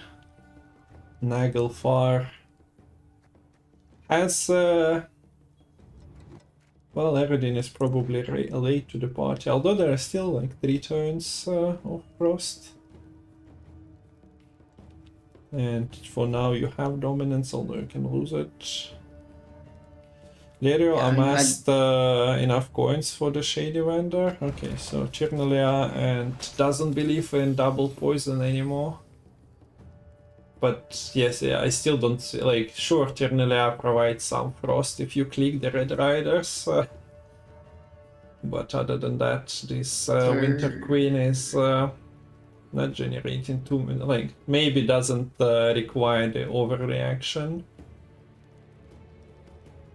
And it does Lyria contest here with the Novigrad, saying that I can spend enough on the Sea Jackals and the Little Bird to keep the lead? Or is it gonna be maybe just a Shady Vendor if you decide to play into this? Could also just be a pass as well. You have the Ternalia, you're forcing the opponent to push into you. They've already used a Navigator, they'll need to draw another one from deck. They're not really going to have that much frost remaining on board to carry over into the next round. It's Nagelfar for Wrath. Interesting. Yeah, okay, so Eredin is saved. Eredin, of course, is another target for Junior potentially. Yeah, the current there I think is going to be like about, I think it'll end up being 13 points at the start of next round if it does get found. Because keep in mind, the girls in the Nagelfar are being used, that is the consistency now. They're still Riptide and currently in deck for Frost, so those need to actually be found. Yeah, Karancha is also a card that you probably want to have a tutor for, otherwise it just it end up as a 1 power or like 5 power goal. If you don't get it this round, it's looking quite sketchy. And the nice thing about, yes, you didn't get the Novigrad Resilience last round, but it's really good as an opener into Frost because you're not developing your board with units. You are just developing that sort of uninteractive flexibility which Frost does not like to play against. Okay. The thing I also haven't seen, I think, during this qualis is, and I've seen like Daurian and Lerio play Frost, is Oberon, but it's not even Form 3 Oberon, it's Invader that does the deed here, so pretty decent. So I wonder if we just see a slower play with just Casino Bounces coming up for Lirio. I mean, you'd be expecting, and I mean, maybe Navigator more Frost from this Ternalia getting clicked. Potentially the Arden. I suppose this would be vulnerable to Riptide. I suppose Bouncers is like 2 bodies, one of them is getting potentially, that moved, and Frost is getting away, so maybe that was consideration. That's true. There's the threat of that Bruiser, but now we can just get the Horson Jr. And then the nice thing is with Tone Drill already on board, it plays a lot more effectively. In fact, you can quote-unquote over-profit with the damage, or over-damage to turn into profit. Yeah. A lot better than sort of using the Junior, than needing the 3 coins. You end up being able to do that a lot more efficiently. Yeah, I don't think you're getting the lead right now, but it's not half bad. Opponent is spending, you know, the Auron and the Aradin have been used already, and you're, I think, kind of committing less in response. And having Novigrad taking next round would be nice. Navigator A, but at least the second one is a little bit better. Still not too exciting. So Mastermind should be forced out here. Yeah, this is 2 tags right now. Yeah, you could definitely be Mastermind to get ahead, and then even end up floating a failed experiment, and then finishing with a poison to get rid of the Morvid next round. So that is something that you can do, even without that 1 turn 12 punish resolution normally. But a bit of slow play actually with just the Shady Vendor. Could you say? Thought you'd never ask. Could be the Fire Swarm tags. But, okay, nice bounty. Yeah, the bounty value is nice, spent with One man's battlefield is another man's ripe patch for spent with harvest. the Jackal, so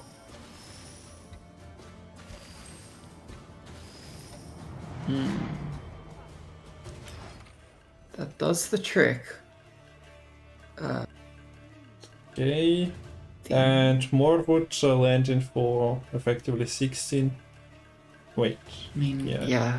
even not I think this 16, is but good. 18. Yeah.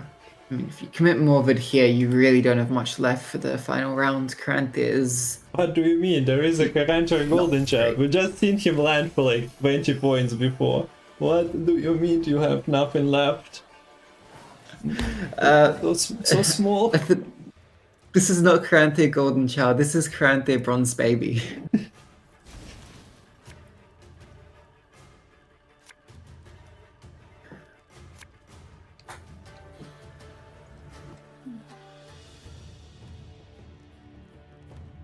Okay. So, Gold Yeah. Hunt? Yeah, Salamander, the failed experiment is going to be amazing here with that and the Fistek Trafficker as sort of the last two cards. I expect that we'll just end up seeing sort of the Siggy Reuven onto Jacques and something else. We'll end up needing the actual coins in hand. Ooh, okay, gets the bank. That can be quite nice. Now you have the option of, if you're able to have it so that the Fistek Trafficker is the only blind eye in deck, you can Siggy Reuven last say. Yeah, you just need to make sure that your Siggy Reuven tribute costs enough that the King of Beggars comes out before you get the choice. Okay, goes for the bank opener. Yeah. That sacrifices Nice. Jacques I must act. to the rift. Ah, wait, yeah, you buffed to 11. Yeah. I wasn't sure how many coins Playing there around. was. Yeah, the problem with Oh. Golden Child, you have to play that before like doing anything. You have the Aristocrat, and yeah, It's the just- Frost is yeah. out of Frost. The season I think changes. This round of White Frost is one of the most honest decks we have. We have a Caranthea being a literal 8 for 8, the Anel Aristocrat being a literal 4 for 4. Okay, Morvid and Riptide are playing for a little more than Provisions, but still nothing super crazy. That's really unfortunate for Daurian, but I guess he wasn't expecting much from a long round. So, what, 11 point Riptide? Yeah, there's still the threat of direct damage, so oh. you might want to heal. What? Wait. Is there? Heal there the is only, shock? there was No. only one. I think there was only one coin in there. And this is also what missing category. So You could have had a 7-point healer, I think, right? Is it a 2 or 3-point body? Would have been a 5-point heal. Could have been insane value. yeah, but you don't have coins. Yeah. Okay, and you kind of need. Well, although the attacks are not dying anymore, but at the same time you only had Firesworn and Salamander attacks, and she would have been Blind Eye. So I guess the third would have come in as well. Yeah. Yeah. Yeah. Okay, Cool. so cool. Well, not so cool for the Frost player. Complete lack of Frost and all that. Yeah. makes it- Literally not cool when you don't have frost. It's not cold, it's not cool. Where is the game score? Okay, so Lerio moves closer to qualify. And, Yeah, onto match point. and wins. Yeah, no, I was thinking in my head, like, is this poison still going to work onto the Morvid? Because now this Siggy Reuven isn't really spending anything on the tribute. I'm not sure if it's actually going to pull out the King of Beggars even. But still ends up getting it done. So Valerio now has to be the cool one, playing the Frost. And that's 2 losses now for the White Frost for Darren. Has to win in a mirror if Darren is going to make it to, I think, his first Open. Yeah. We discussed it at the beginning that he is a trendsetter in the past months, but I think he only started seriously playing the ladder in January or December. So yeah. The last time Nequist was accompanying the trio of Sanvanter, Lerio and Mayamon.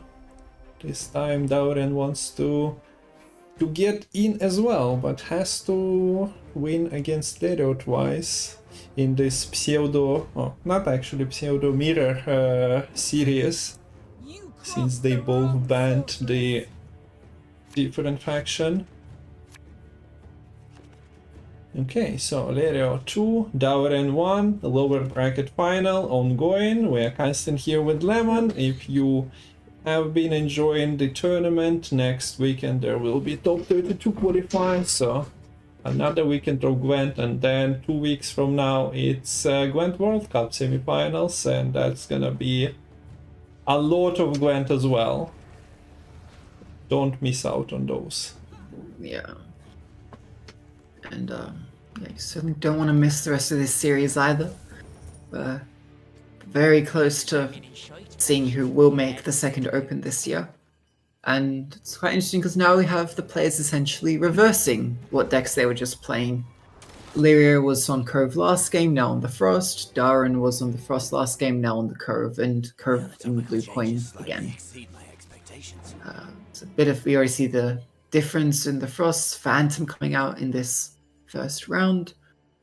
What's the card that's missing on the higher end for Lyria?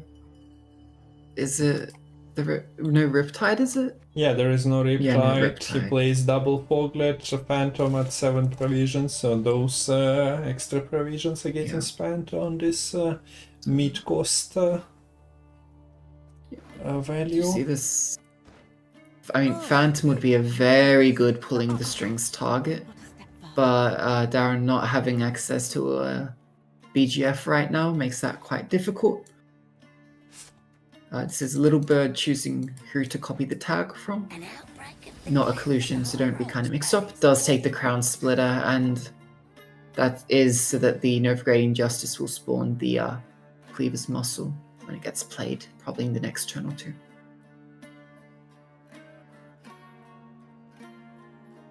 So yeah, people in Novigrad have been hearing of it for years, that winter is coming, but it's finally here, and we've seen episode 1, now we're witnessing episode 2 here of Frost against Syndicate. Yeah. So similar, we have an aggressive start with the Frost, and honestly the hand for Darren looks pretty similar. Notable difference is probably this Justice, because of course Lyria's list was not playing that Justice, but good little seeds onto the Aristocrats. Makes it a lot harder for Lyria to get the Frost over. Ardgaith is looking pretty solid right now, but that is really the only way to get the Frost established. Could be a bit risky if you try and get Ancient Fogler on board now before going for the Ardgaith, but that is kind of the optimal sequencing. So I guess Wine was better in Novigrad than in an NL world. So Aristocrat moved into another city and has been enjoying the services of cupbearers there more. So you need to find the correct strings to pull, and you can steal basically anything from any faction.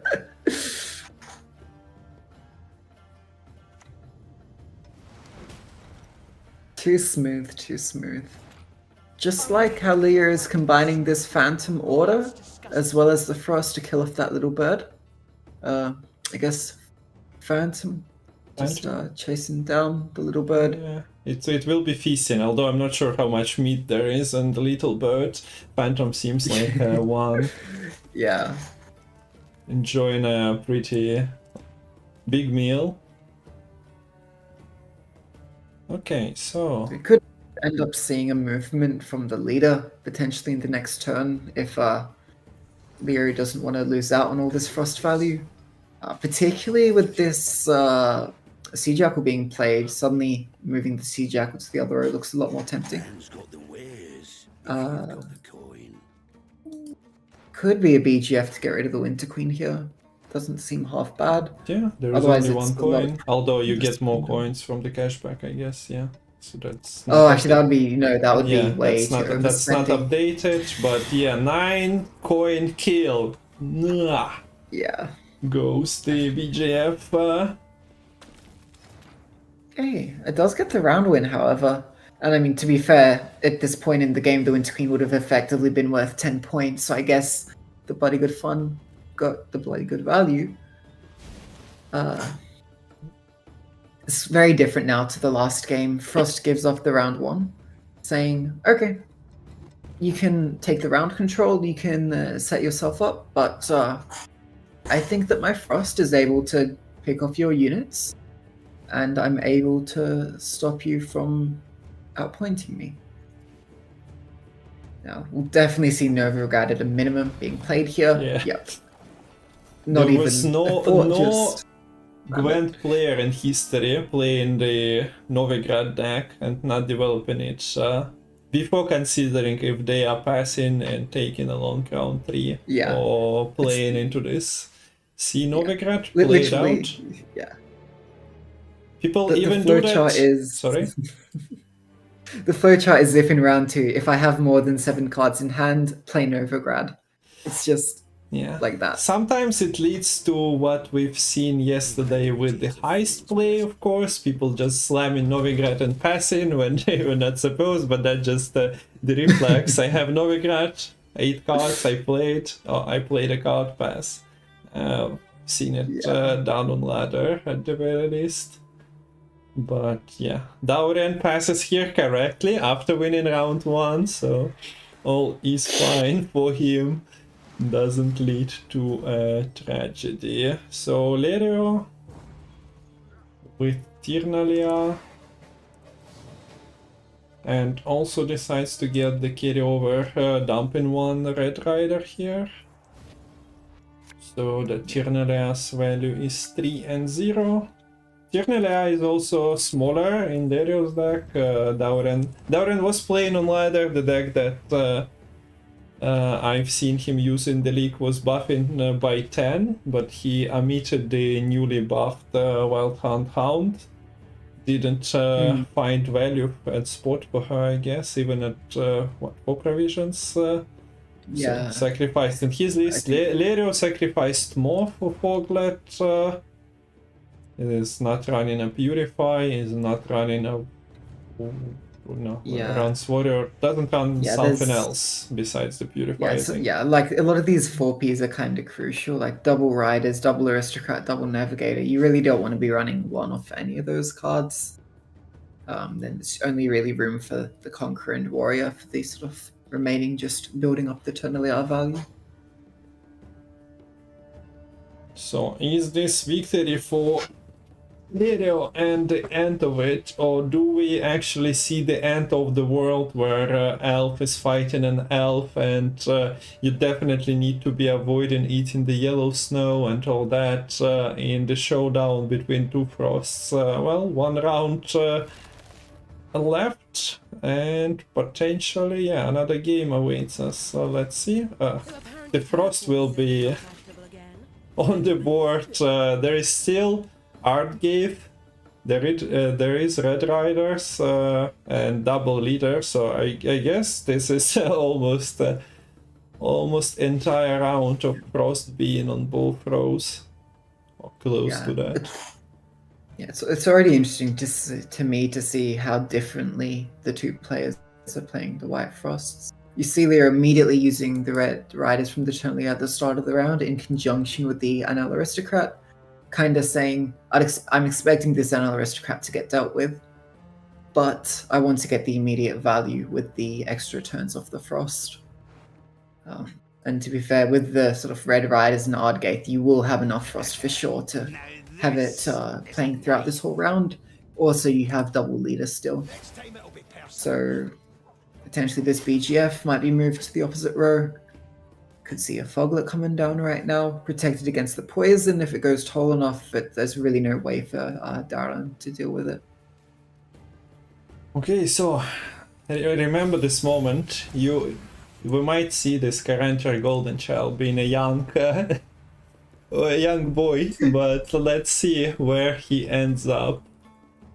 Yes. It is the origin story of the character Golden Child. It all started with a 2 boost.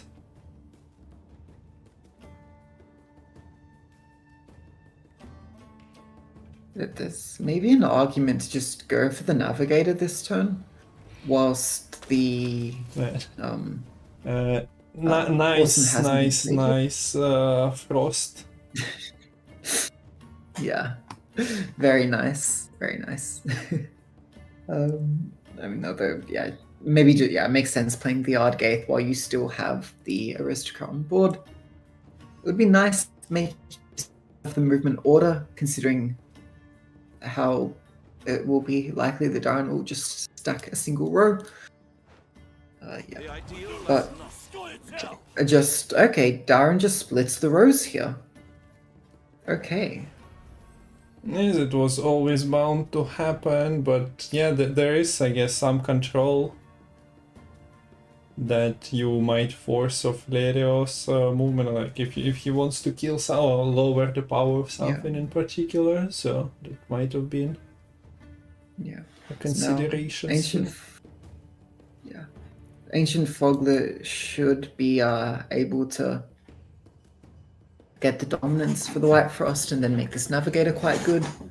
Naglfar is pulling Oberon, by the way. That is what the only choice of the Naglfar. Okay, yeah. You'd expect Red Riders to replay the Navigator. Otherwise, it's really not looking great, the Red Riders. Maybe it could replace something the Oberon gets. In fact, Oberon is likely going Navigator with this kind of setup, right? We'll have a lot of super tall units for Darren. Okay. Okay, so the values of Frost are astronomical.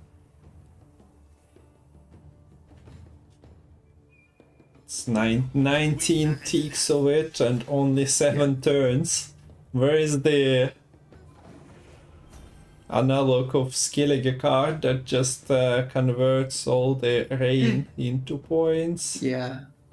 Winter Queen can be like a Fukusha, so we need the counterpart introduced into the faction as well.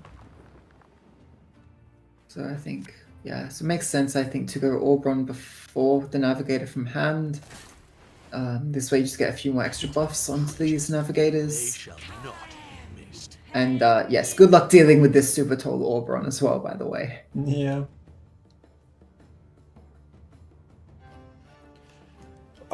This is some frosty maneuvers from Lerio here. This Navigator should kinda go. Be ashamed to let this beauty go to waste. This okay, pulling the strings onto the Navigator, it seems. Quite important high roll there to potentially deny this Red Riders. How is the second one dying? It's at 4 power, 5 power. Yeah, 5 power. There is a bank for, either bank for pulling the strings or Siggy. Probably Siggy. Also, like the board state at the moment. Can you repeat everything? Like Collusion, Fire Swarm? Yeah, I don't think so. I've seen, I think it was Sanvander versus Slonas, and yeah, that was exactly the issue. I've seen it as well. Like, because Collusion spawns 3 Zealots. Yeah, and the good thing is Frost hits the tallest unit. It's not going to be finishing off any kills. So yeah, this is suddenly looking quite problematic for Darren, as you point out.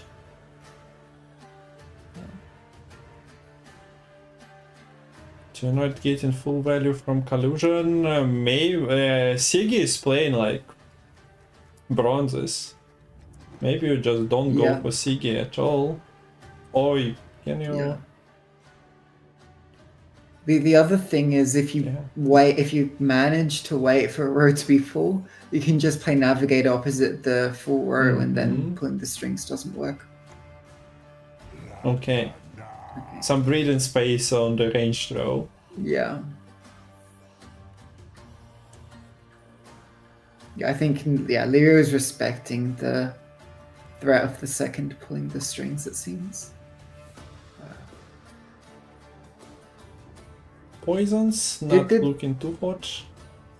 Yeah, I think the King of Beggars came out the turn the Shady Vendor was played. Yeah, Darren was relying on the additional tag of the King of Beggars, I believe.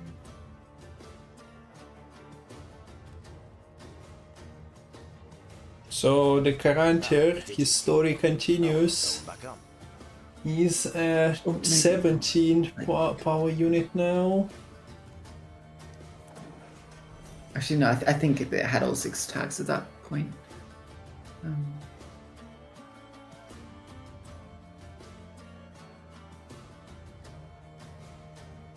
And poisons are still a threat, so the current your golden child, but the beauty of having infinite frost value is that you just continue. Yeah. Okay, so Lerio, I guess, doesn't believe in Navigator surviving. No. And yeah, the board space doesn't allow. Although maybe if there was patience, you could have moved something on the front row and then. Yeah, maybe there was something to do. But then maybe Darren would have played that front row in anticipation if the second Red Riders was still available. This is now the click of the Novigrad. Mutant definitely not good here. Can get the additional poison of the mutated hounds. That can be used offensively, but not super huge poison targets right now. Yeah. The Red Riders are out, so there is no way to replay it. So I guess there is not actually any pressing need to do this. So this is, yeah, there was a turn of 6 damage for the Kranthi Golden Child, but I think that was used on when the Navigator was played instead. So, I mean, technically it's more points to play the Kranthi first because Morbid would have grown by 1, but this way you're playing around potential poisons that could come from these last 2 cards. Although, realistically, if you look at what's remaining in the deck, the only way to have that go through would be if it was like, okay, maybe Fist Tech in hand and then Siggy into Fist Tech Collusion. Maybe that would take the lead and you're worried about that. Ooh, Siggy right at the bottom. Does cost the maximum number of coins there, and this tribute is free. Be so kind as to follow me. My Fist Tech's purity So, is purity. no tribute, yeah, poison. Collusion is playing 4 points, you still have some coins, but 98. Lerio also, I guess, investing all this frost into Novigrad Bank, and we have the second participant of Community Gwent Open. 3-1. Well played. So yeah, the Lerio getting win with this first, something Dauren couldn't do with his own.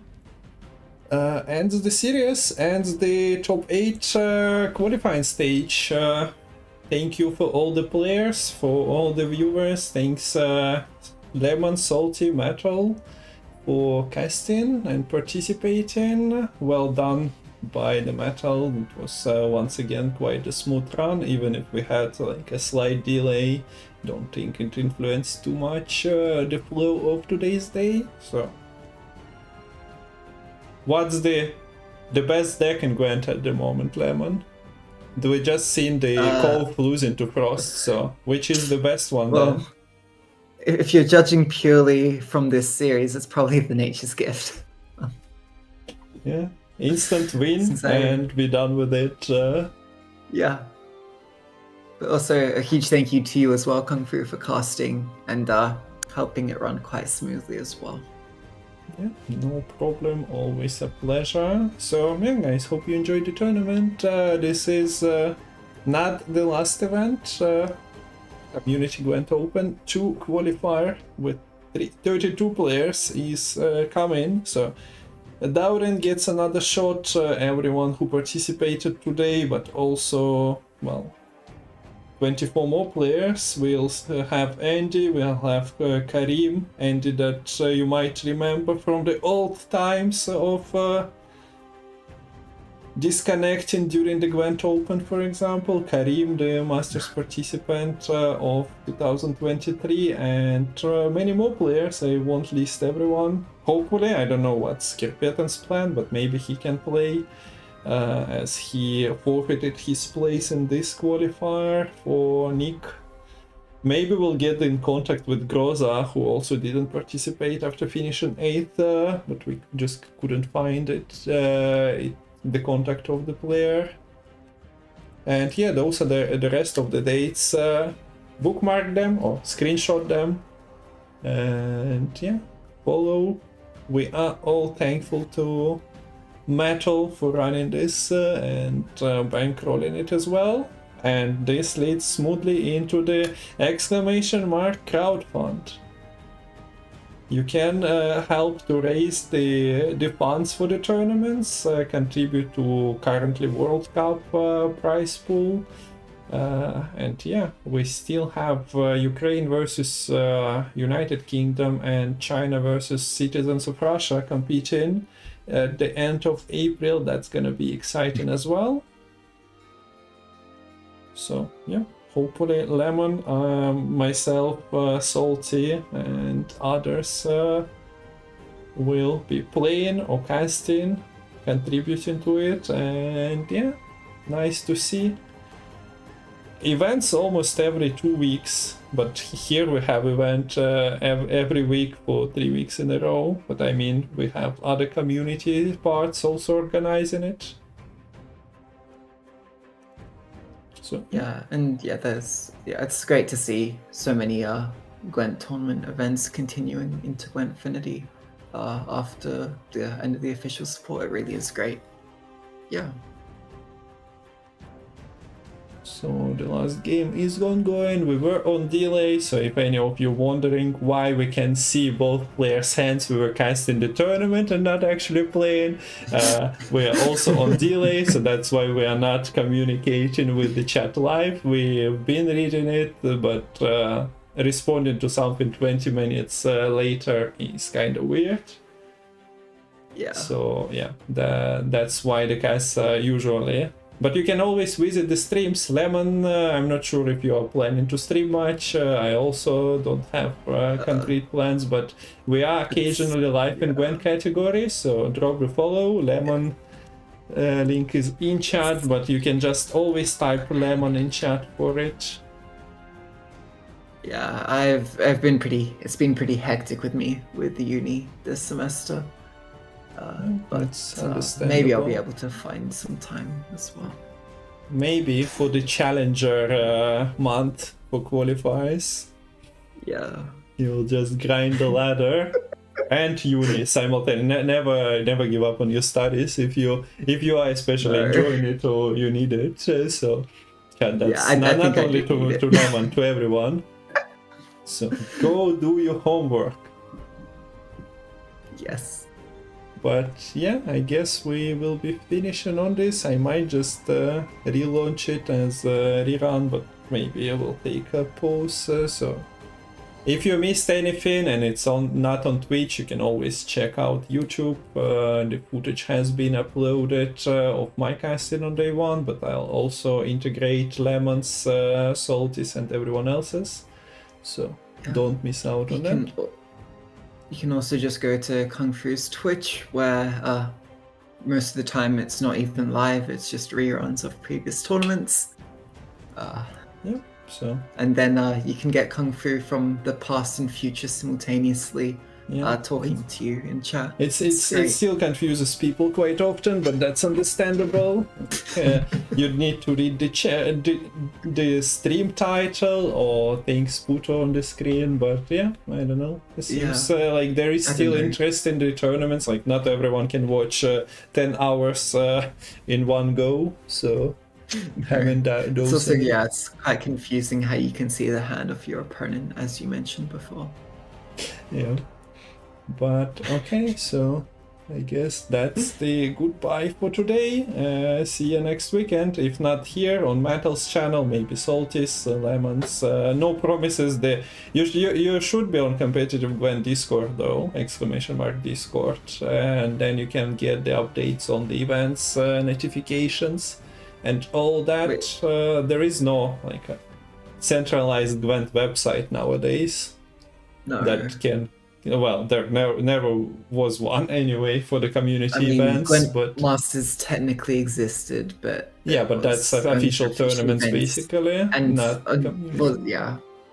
it wasn't even updated that regularly, I think. So yeah, in that regard, Discord is the place to be to get the updates. Get on with the times. The community didn't migrate from Gwent community didn't migrate from Discord yet. Been using that for quite a while. The teams and communities. So yeah. What would you even migrate to? I don't know. The Discord has been integrating some ads and gamifying the experience. So I guess at one point people might get frustrated if it gets more and more user unfriendly, but yeah, definitely not on to the Twitter, because we've seen less and less into interaction with the announcements there. So if you want to talk about social medias going downhill, then yes, I think that would be the worst move. So yeah, in that regard, I would recommend being on Discord. Just get in touch with players there as well. If you need advice with streamers, usually using the Discord for communicating. But yeah, that's it. I'll put the event screen, and yeah, thanks for the company. That was a nice weekend of casting once again. And I guess that's a good night time for you. Yeah, I should probably get some sleep before my mid-semester test tomorrow. Okay, good luck with that. Thanks for participating in Gwent while having that looming over you. And yeah, bye-bye. Yeah. Bye-bye.